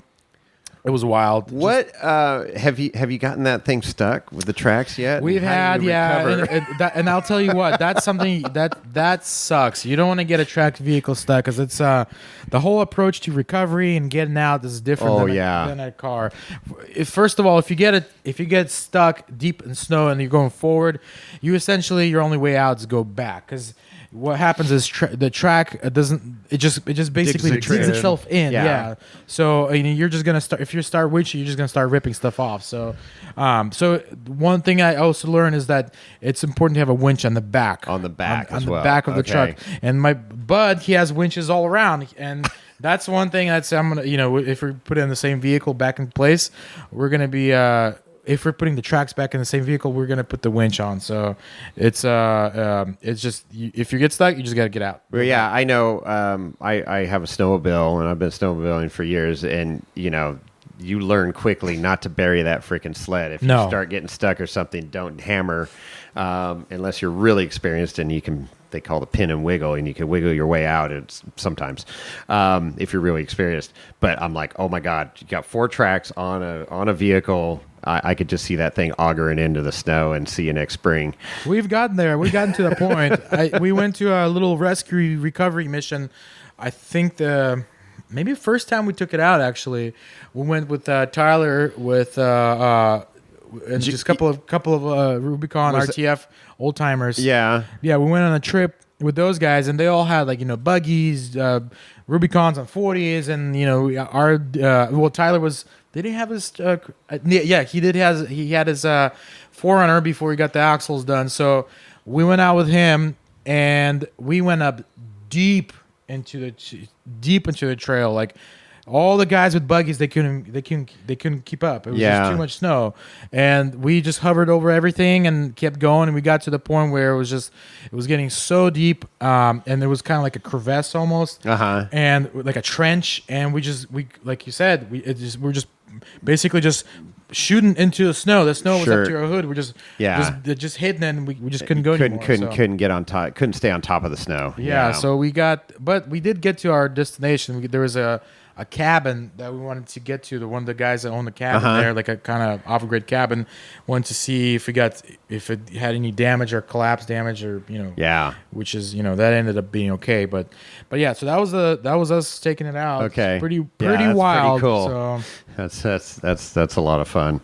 Yeah, love to have it. So that truck, vehicle. I think we might retire from tracks this season because we're kind of. We like to rebuild the same truck multiple times. So this truck is going to be getting a set of portals. So I think with portals, there's just going to be too much going on with tracks. And is that a 74 weld or is it 74 weld? Okay. Yeah. So we're super juiced about getting these portals on Tacoma. So we're gonna try to. So we built the initial truck for 74 weld with portals, which was great. Everything works fine. The owner wheels it to this day. It's kind of like a test demo truck. But the next one, we're gonna try to push some limits with what we can fit under there. So we got a recipe that we're working on just some of the geometry and where everything's gonna be mounted. So that's coming very soon, actually. Cool. Yeah. Upcoming builds. Yeah, love something new. Keep it fresh, right? Yeah. So it's gonna be I want to say 40s beadlocks. Portals is just a different mindset to lifting vehicles. So trying to make sure you don't overdo it. What you don't want to do with portals, at least we don't want to do, is lift. You don't want to have a lifted truck and portals. Yeah, it's just ridiculous. I'm telling him to put the portals on the tracks, about 10 inches of lift or something. Yeah. Oh, dude, that'd be insane. The skyscraper. Yeah, it would be as wide as long. So yeah, so that's kind of in the pipeline. Okay. All right. Cool. Yeah. So yeah, that's part of the future. Any other future plans for the business or fun stuff? We always try to get new builds every year. We have something new that we're working on. So the track thing was fun. I mean, we got maybe a couple of cruisers that's we're hoping to build out, and we've done a bunch of 80 series, a bunch of Land Cruisers, but just something different, something new, fresh approach. And potentially maybe getting a Jeep, you know. Oh, we'll see. look at that. I don't There know. it is. Kinda Everybody comes around once in a while. shopping around. We'll see. Who knows? You never know, you know. So I think he made a $300 offer on a Jeep. yeah, we're just It's probably not going to be much of a Jeep when you're done with it. but yeah. We're lurking around Copart. We're kind of trying to take that route. See if we can. There you go. Why, you know, if the axle's going to be scrapped, then why even, you know, who knows, you know? Yeah, so yeah. Why buy it if they're not there in the first place? Yeah, So, yeah.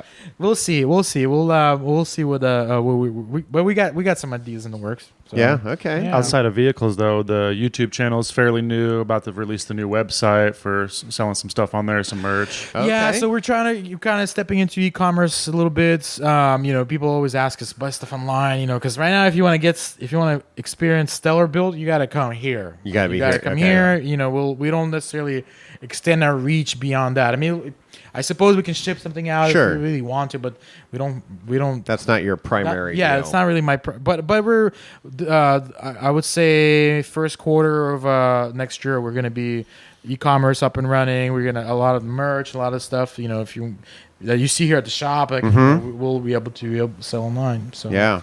yeah, and obviously YouTube. We started a YouTube channel early this year, and that's been going great. So we got a couple of series going on build series, so a lot of tech stuff. We have some like nerdy, geeky, like deep dive on certain topics, trail runs, some wheeling. We have this is a fun one. We have a series called Rig Check, which is basically we kind of do like a build bio on certain vehicles that we like. So we kind of pick and choose vehicles that we really appreciate. Cool. And you know, sometimes we do it here at the shop, sometimes we'll do it on the trail, and we'll just have like a conversation with the owner. And most of the vehicles we've worked on, so you know we've had experience with, but you know we got some that are coming that we haven't built. Sure.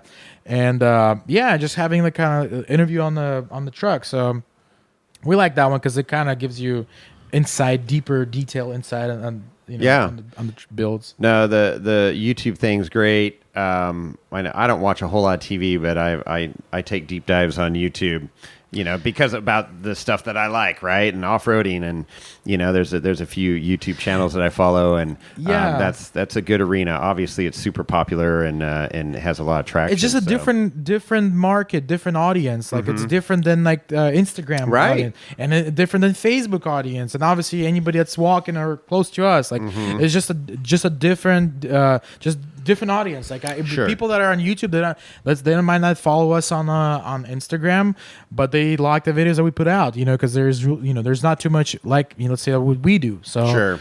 Yeah. Oh, that's cool. So that's new for us. So we always try to keep that relevant. Always filming every day. We're trying to work on videos. We try to put a video out a week. So a week a video because it takes time. You shooting, recording. Sure. So and then just a variety of topics. So we'll be recording a rig check. Just a little kind of heads up for listeners. We'll be doing a rig check on our Corporate Cruiser 200 series. So that's a popular. That's a truck that we've been working on for a couple of years, and you know we don't. People are familiar with the truck, but we're gonna do like a rig check on our own truck. Sure. So just to kind of explain everything because it has a lot going on, a lot of cool little details. Full Tundra suspension swap. We took a rock crawler approach to some of the things and built like a Rocklander Overlander kind of deal where it's a very capable IFS Land Cruiser. So we just ran that thing through the Rubicon. Yep. Yeah. So Rob was with me on the trail, ran the whole entire trail from Loon to Tahoe. With essentially we had a small little One kiss scratch on some body mold. Rubicon. I mean, there's guys that lost flares, but fenders, this and that. All the armor was kissed, but on the body, one little minor scratch. Which I'll take that. I'll take that. Yeah. It's a little. Take a little pride, Rubicon pride with me. So, but yeah, we ran the whole trail, no issues. Up Tahoe and drove home. Remember when we pulled into Rubicon Spring and everybody was sitting there with their jaw dropped like, that thing made it through? Are you serious? And just because it just looks so nice and new and huge. Yeah. It's a big truck. I want to say it's probably the biggest one out of everybody there. I mean, the 80s are big, but they're not as big as the 200. Yeah. So There was no 100 series there, so we Wow. There was a couple Gladiators. That's a limo right there. Yeah. Well, sure, but I'm saying like out of like the kind of like a Yeah. full size SUV. Yeah. So anyways, rig check coming up on that pretty soon. Well, that's cool. That's a great way to showcase what you guys do too, right? Yeah. And see it out in the real world working, and talk about philosophies and everything that's going on behind the builds is great. And then somebody that's looking to, hey, I could do something like that, or I want something like that, and that's awesome. Everybody always sees the corporate cruiser online, and it looks impressive, but nobody really knows the specs on what's really Sure. going on and how obtainable it actually is, because it's Yeah. all bolt-on basically. yeah, we made it to a Just point different where applications. Gotcha. yeah, it's we're not like cutting. I mean, there's some fabrication involved, but essentially like the front end is a direct bolt-on from a Tundra. Yeah. So it's kind of like a OEM long travel. Sure, So, okay. Yeah. Yeah.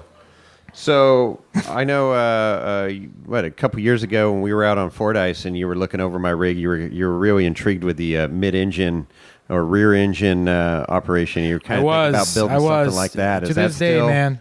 still grinding up there? What are you running, an EcoBoost or something? No. I have a LS. It's a LS1. It's in a tube buggy. Okay. But it's an SXOR chassis out of Utah, and so it was old XXRA race car setup. It did hammers back in 2011, like 12 miles or something. But anyways, it's just a unique deal because everything's backwards. The engine's behind you, tranny, transfer case, your rear output on your transfer case is the front. So and axles are upside down. Just everything is just flipped. I was super intrigued, particularly because after like geeking over your car, it made sense. Everything clicked in my head how Sure. the thing works. Like before I never could really understand. I'm like, oh, this is some like out of this world buggy stuff and Right. crazy T cases and race component. But after like looking everything over, it essentially is it's just backwards, like you said. Mm-hmm. Everything's backwards. The axles are backwards. Everything's running backwards, but the car moves forward. Yeah. So it's I just saw you drive by when we were leaving Sierra Check. I didn't actually get a close look. It looked cool, but I didn't know about all yeah, this. it's hard different. to. I don't even want to try to explain it because I probably butcher the thing. But after you're looking at it, after like studying how everything is put together, it just makes sense. And and if it made sense in my head, I'm like, okay, I get it. So that means it's kind of attainable. All the axles are there because like you look at a KOH car and it's like this futuristic marvel, like this robotic looking alien thing. Like you're like, okay, this is an unobtainium. Like this is like some crazy high engineering, trophy truck stuff. Like where here, I mean, these are it's still pretty intense, complex, but it's all stuff that can be done by breaking our parts. Absolutely. So, Yeah. Yeah, 14 bolt front, 60 rear. Everything's just backwards. Everything's just backwards. Everything yeah. is backwards. So that and a Tacoma, Yeah. it would make so much sense because the engine would be in the bed, out of the way. All right. And I let's mean, do it. yeah, it's just Right? I'd love to see it.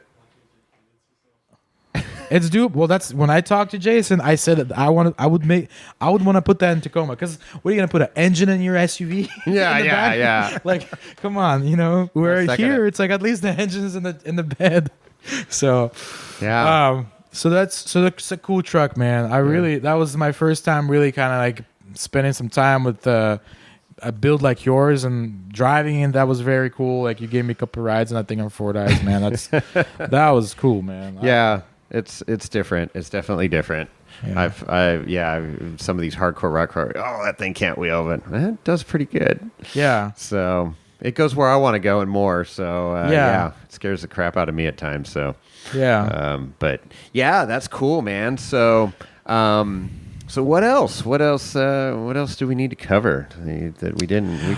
I think a lot of people would ask us like, what's the best way to get a hold of you guys? Where and what and this and that. I mean, we're a full functioning business. We work like fabricated hours, so 4 days a week we work, 3 days we relax. So Good for you. Monday through Thursday we work 4/10s. It's just a good balanced lifestyle.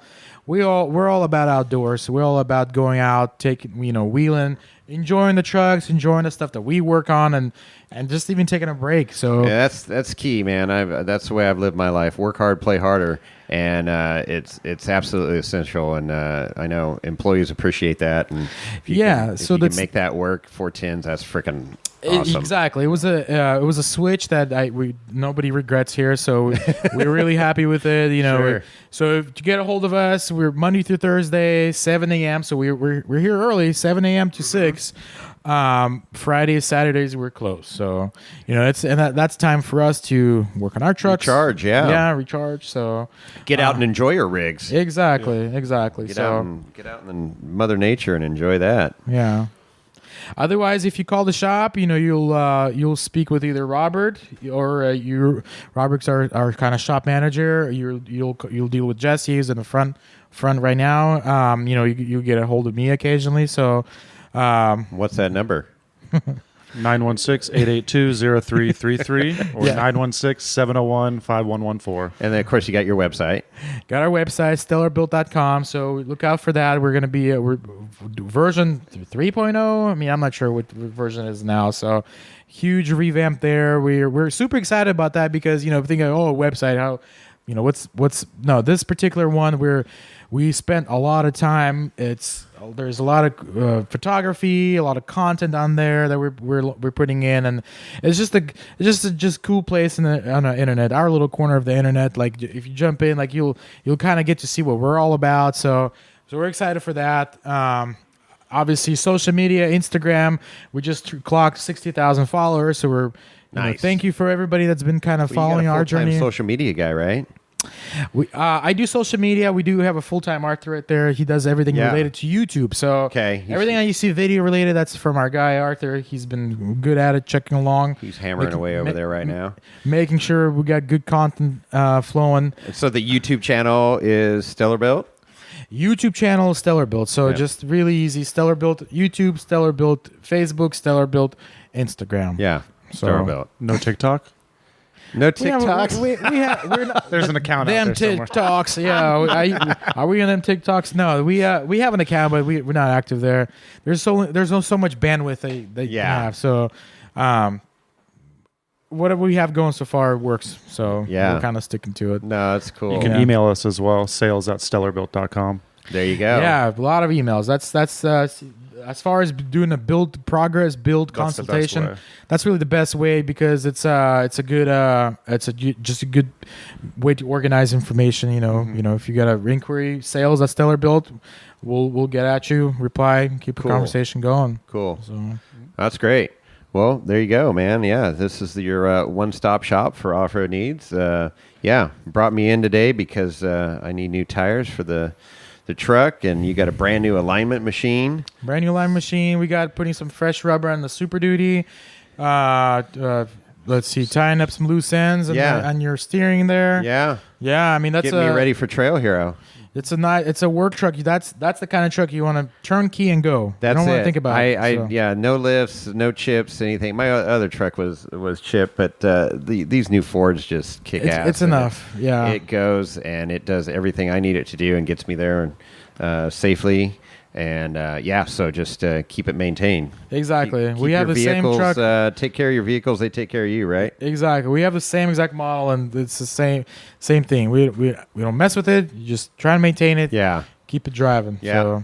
So, Keep the fluids changed and all that. So, right on. Well, cool, man. Thank you guys for your time and thank you. Some good stories, and I love the progress. Every time I come here, I see new cool stuff. So so next time I appreciate. Thank you, Jason, for stopping by. We gotta hit some trails together. Heck yeah, do some runs. Now that you're closer to the trail country, yes, we're gonna have to. It is so much. It's a great thing. I absolutely love it. Gets me closer to everything I love to do. So, have you checked out the hot springs? No, I haven't been there since I moved there. So there's all kinds of cool stuff out there, and I've learned there's a lot of rock trails, but it's on a need to know basis, and people don't give up the coordinates or anything like that. So they'll give you ideas. I've already found a couple of them. Yeah. And then of course if you go out with some of the key players out there, they'll show you around. But there's some really really cool stuff out there to Nice. explore. So, and there's a lot more. I'm looking forward to just getting out there and exploring Good. and finding stuff. We're already looking at properties out there. Yeah, so yeah, I got Rob looking in Minden Gardnerville too. So yeah, we'll get your rig set up, man. I know a guy. It'll be home base out there. Yeah, Your yeah, house for now. absolutely. Well, that's part of the reason why I bought this particular property, because there's room for people to bring up their RVs and unload their gear, and BOM access is right there. So Shoot, we might have to give a visit. We have Heck yeah. awesome. with our camper. He's right on the edge of BLM land Yeah. too. You just jump on a bike. I got 2 spare bedrooms too. So if anybody that doesn't have a camper, you get a bedroom. But yeah. Wow, okay. Yeah. And sir. We're gonna have to investigate those it trails. is wheeling wine and whiskey, so there's plenty of libations, and I'm a pretty good cook too. So yeah, we have a good time. Right on, man. We like Well, to party. cool. Yeah, Yeah, So- we gotta hit that East Side Sierra.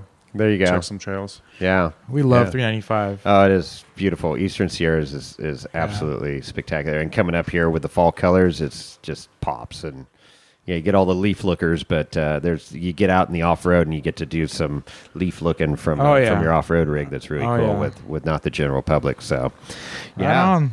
cool guys. Well, thank you so much, and with Thank that, we are out.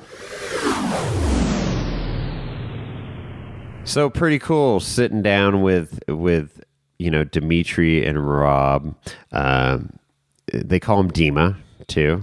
Yeah, Just, that's what, he's Russian, and so we got in. I had to ask him about Bud Nixon because those videos they did this last winter with the tracks on their rigs. Oh yeah, And the Tucker Snowcat that Bud has. He has several of them, but anyways, it's good times. And Dimitri's a great guy.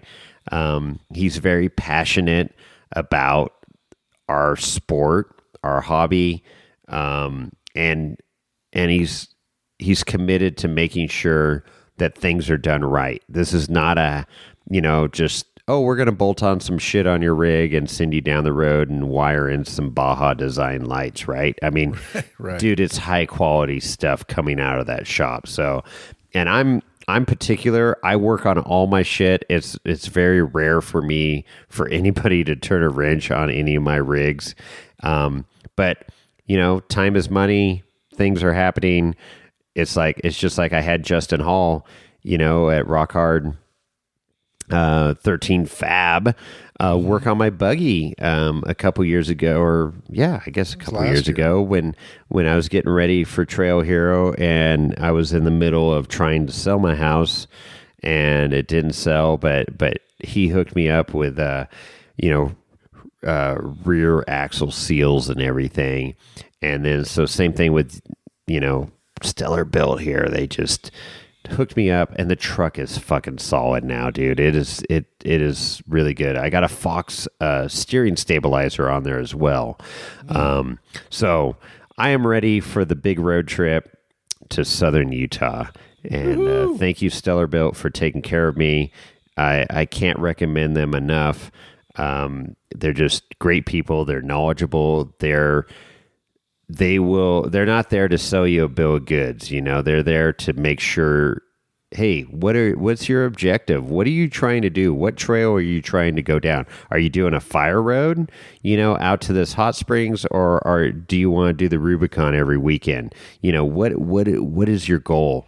And they will help guide you down that path. And, sometimes it's a 2-3 phase operation. It's like, hey, I can afford this right now, but the end goal is here. So, they build all their accoutrement and everything around to it, right? Like knowing that in the future, hey, let's put in a Switch Pros now, and we're going to put in, an RCR 12, knowing that you're going to want to add stuff later. But if you're like, no, I just want to do basic stuff. Okay, well, we're going to show you the basic Switch Pros that will operate your lights and winch or whatever you want to do now. So it's really good quality stuff. They don't cut corners down there. They want to protect their reputation. I mean, they built a reputation and they want to protect it. So the only way to do that is to do quality work and stand behind it. Exactly. So, check out Stellar Built. They're in the Sacramento area, and they do work on everything. But they are heavy Toyota Focus. A lot of Toyotas coming in there.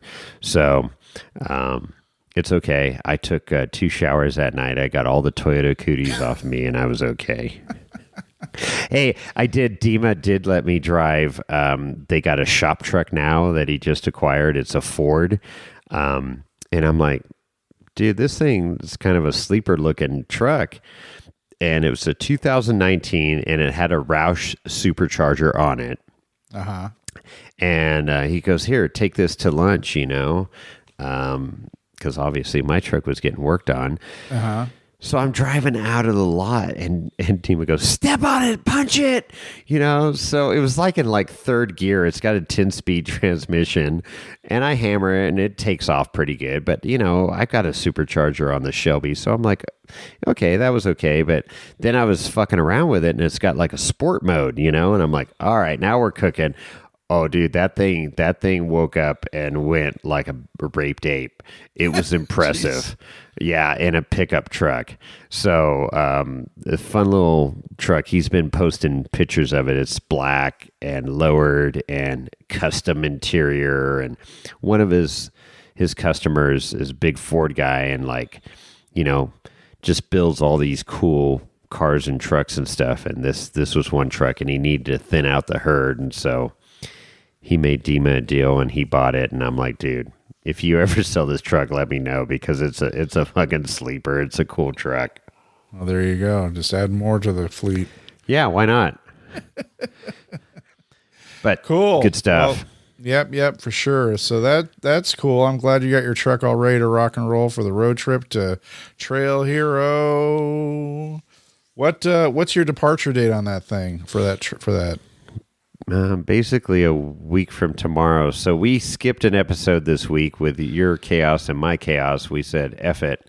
We're skipping a week. We've only done it a couple times. So, sue us. Sue me. Sue me. But, it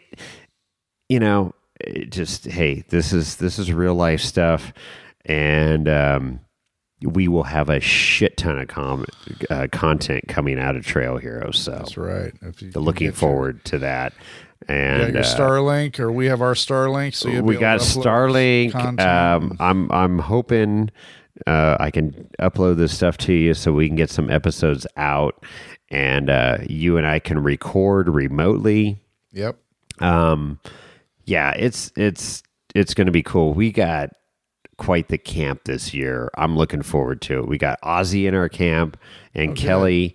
So that's going to be a whole nother element. Of course, Slauson's there. I'll see if I can get him on the mic. That'd be good to get him going again, because he's got some good updates going on. I'm sure. I've already got 6 interviews lined up in the queue, and there's some great stories coming up here. So, yeah. We're a little missed a little bit, but there's a shit ton more coming your way. So buckle up, buttercups. We're getting back on track, baby. Yeah. Cool. Right on. You got anything else? Or I got a few notes here. So just one other thing, when you go to a store or whatever, whether it's a grocery store, convenience store, or somewhere, service deal, and people call you boss. What are your thoughts on that? When hey boss, hey, can I get XYZ? Yeah, boss, I got that for you. Oh, I don't know. That's a little too. I don't like that. A little too casual or too familiar. I don't know. I'm not a fan. Yeah, I'm not a fan either, but it happened to me 6 times in the last couple of weeks. I'm like, all right, have a good day. He's all right, boss. You have a good day too.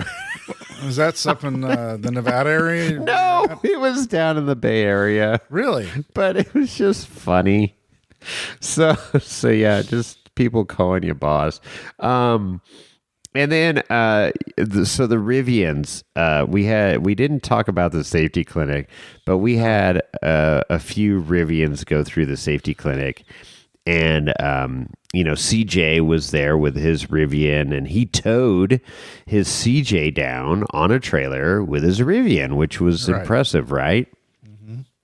And I look in his, they got that big screen, and since he had power and everything plugged in, it's got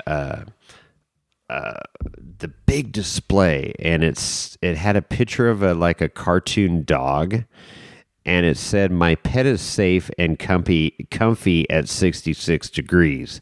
So these electric cars can run the AC when they're just sitting there. Right. And so I'm like, dude, what is on your screen right now? Because there was this dog running around. He goes, "Oh, I got the AC on set to 66 degrees to keep the Rivian cool, because he was sleeping in there that night." I go, wow, that's pretty cool. A little benefit of an electric vehicle, right? Well, they do that now because you said the air conditioning can run, but people get freaked out if they see a dog in a parking lot. That's they it. Break the window, so that's an alert to say, "Don't break That's the window." exactly it. It's like, dude, my pet is safe and comfy. Don't break my fucking window, okay? Exactly. So that's what's going on there. But there's smart, but it is. But the negative is there was three Rivian trucks going through the class, and I worked the stair steps, and it just the computer, the technology, the interface there for off-roading, because there's no transfer case, there's no low range or anything, right? And it struggled. They struggled up, and they were playing with different modes, and CUJ was there walking them through and learning, and everybody was working together to figure out what the best mode was to conquer this obstacle.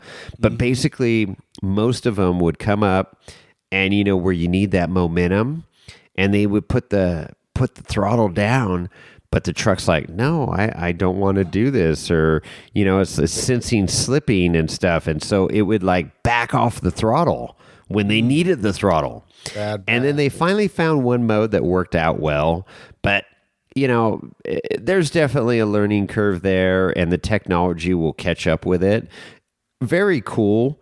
And this, there was double drivers, so the same Rivian went up a couple times, and it was a husband-wife, and the wife fucking nailed it, man. She went super smooth up, and I was like, okay. And they're like, "What mode was that? What did you do?" Whatever, but cool technology, and it's obviously the future, bleeding edge, as you like to say, but. Yeah, it's going to hit us whether we like it or not. Yeah, so, yeah. I mean, I think they're cool. If you live in a really rural area, and you like road trip, I just don't see it as being really the right thing, the right tool for the job. No, especially even it just cracks me up every time I'm go to a shopping center. Like there's a shopping center in Pleasanton that's got a Home Depot and a Tap Plastics, and there's a row of Tesla superchargers there. And it's the people are backed in with their cars plugged in. They're just sitting in their seats. And I'm like, boy, there's a half an hour of your life you'll never get back, or 45 minutes or whatever it is. And it's like, I get it. But at the same time, I can go up to a gas station and in 5 minutes I'm tanked up and back on the road, And time is money, prices. Man. We've said it before. It's like, how do you value your time or not? Well, that's right. Those people will say, well, we're being productive. We're checking emails, listening to voicemails or whatever. And I'm like, yeah, it's not the same. Well, and man, fuel prices have really jacked up here lately, right? And here we are, right, coming on this big fucking trip down south, and I'm like, or southern Utah, I should say, and I just like, holy hell, gas or diesel is $1.50, exactly $1.50 cheaper here in Nevada than it is in the Bay Area right now. I saw diesel as high as $7.23 a gallon in remote area coming up to Nevada. Well, there's Walnut Creek. There's a Shell station, I think, on Ignacio Valley that's selling diesel right now for $6.79 a gallon. Yeah. I'm like, what? Yeah. Yeah, it's just insane. All right, so I got a couple email or voicemails that we need to play. All right, let's do it. Yeah, because we got to keep up with this stuff. So you ready? Yeah, I'm ready. Okay, well, we're going to have technical difficulties here, but let's see how this is going to work. Okay. You love me. You really love me. Well, I guess Oh, God. probably you guys don't. It's but Tyler. the Jack Stand Award Committee does. This is Tyler, and I'm actually calling to try and collect on my award. I would just like to, thank a few people. One of them is my fellow Buggy Award winner, Jason Hussman, for helping me concoct this harebrained idea of Super Tundra axles and having it take 3 years to bring this idea to fruition. True. I would just happily love to also thank my mother and my father for giving me these amazing genes that, allow me to come up with stupid ideas like this that allow my rig to be down in the middle of prime summer wheeling season. I realized that the award was actually for the rig that was down the most during wheeling season. And I realized that you guys don't understand what wheeling season is. Or I shouldn't say you guys. The wheeling committee or the Jack Stand Award Committee doesn't understand what the wheeling season is. Snow season. Definitely the winter time. Yeah. The snow is where the wheeling season is at. The summer is camping season. We just happen to wheel to get to our camping spot. So just wanted to give that one correction out there. But even though with that correction, I'm still super happy and excited to accept this award. I'm curious where I can go to pick it up. Let me know, and thanks, guys. The outhouse out back. we're working on it. We actually have the committee contacted me, and they have an excellent idea for an actual award, and I'm 110% behind it, and I'm going to make it happen. So we're working on it. It's going to take a little time, but there will be a physical award to hand out to you guys. There you go. Well, that's good. And you gotta love Tyler. He knows he's out there and a little crazy doing the stuff that he does. I'm glad that he acknowledges it. That's the first step to recovery is, acknowledging your problems and issues or whatever, right? So there you go. But yeah, that's good. We love it. So good. Yeah, look for your award in the mail soon. Okay, we got another one here. Oh boy. I don't know who this is from. Let's see. You don't. Hey Jason, this is Wayne. I'm at Costco. You need to buy an adult beverage mix. You were mentioning some kind of a blended bourbon or whiskey or something on your podcast. You can call back either that or there's a Bullet old-fashioned cocktail mix here for $24. Angel's Envy or something else. Anyway, I tried leaving a message on your other number. Bye. Okay. 24842. All right. So that was our buddy Wayne, Mr. Starlink himself. Yeah. Looking for whiskey recommendations, and the Bullet blended. They have like a pre-made old fashioned. Yeah. Manhattan. I think it's a Manhattan, or I don't know. It's one of the two. It is good. It's a little pricey, but it's good. I still prefer the proof. And I think that's what he was referring to. And I saw him at the clinic. He brought the Bullet. He really liked it. But I told him, you got to try this proof to make your old fashions. And that's the way to go. So yourself. Yeah. Yeah, I get hit up all the time for whiskey recommendations and stuff, and I love it.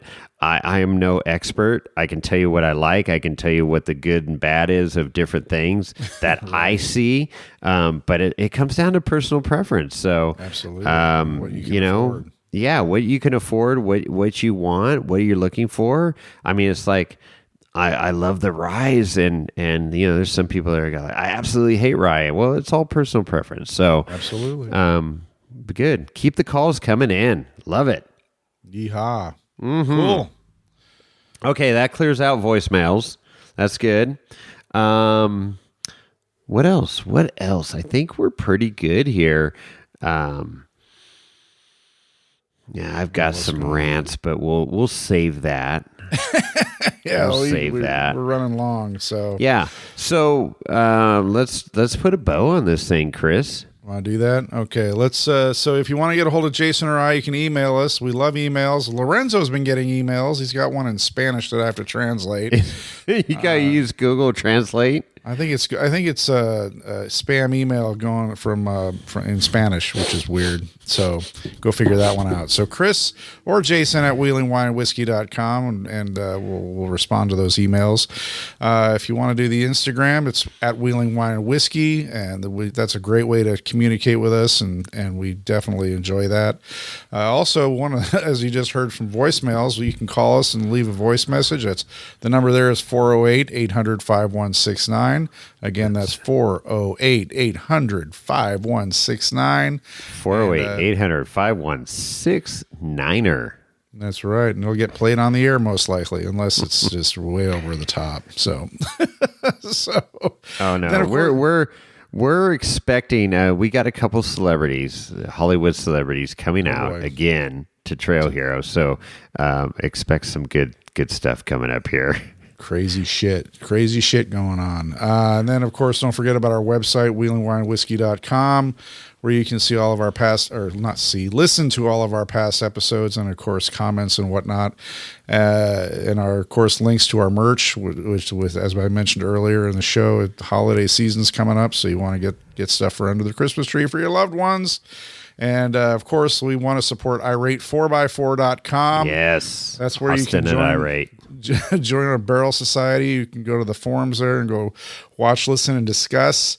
And go to Wheeling Wine Whiskey, and that's where our forums are. And if you click on that forum, go into our area, and then, of course, on the right side of the screen, you can see ways to sign up for the Barrel Society at the $5, $10, or $20 level. Exactly. So support iRate 4x4. To join iRate 4x4 is free. To become a Barrel Society member, of course, is a subscription for that. But, obviously your support is welcome but not required. Right. And, we thank everybody that has contributed to keep this podcast going, because if not, Lorenzo wouldn't eat, and Chris and I wouldn't have bourbon to drink. It costs money to do this thing, and it's fun, and we love it. And we're in our fourth year, and we're looking for sponsors. So if anybody has a sponsor, I needed a tire sponsorship here this last week, Chris. Right? You need a tire sponsorship coming up. For my truck. So let's see what we can do. But no, it is awesome. I love the community. It is so much fun, and you heard that in this episode talking with Dima and Rob and them at Sower Build. It's just our group. It's like the just this elite club, right, of off-roading that the general public has no fucking clue how cool our group is. I want to elaborate on that for a second. I read the news. I read a lot of news, and I was reading the news this afternoon, and there was an article about a group of hikers that were in I think it was in the Grand Canyon or someplace in Arizona. I think it was the Grand Canyon, and there were 4 or 5 hikers in this group, and one of them, I guess, fell down and like injured their shoulder or something. And they called for help with their, iPhone with the satellite dealio. Uh-huh. And then they left. They left the guy there. He was 63-year-old man injured on the trail. And they said, okay, help. We called for help. Good luck. We're going to keep on going. Oh my God. They didn't stay with him? No. The freaking helicopter had to come in. They had to rescue this person and whatever. And I'm reading this article. I'm like, God forbid that ever happens in the off-road world, in the wheeling world. I would be... I hope that never happens. You hear stories, and we've told stories, countless stories of people, staying an extra day on their trip to help somebody out or get a part or drive, numerous miles to go get a part for this person or whatever it is, right? Like, our community is so strong. And, well, there you go. The REI hikers go, oh, no, here you go. We called for help. Good luck. Good luck, players. And then supposedly they're all friends. I'd be like, well, you ain't no friend of mine no more. So That's ridiculous. Anyways, well, yeah, no, it's awesome. I cannot wait to visit with everybody that's at Trail Hero. If you are going to Trail Hero, hit me up on the IG. We will be in the Sandpit Campground. You can't miss our camp. I'll just say you can't miss our camp.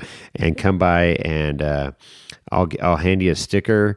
And we have some libations. So if you want to try some whiskey, I always travel on this trip. I'll probably have about 14 different whiskeys for you to try.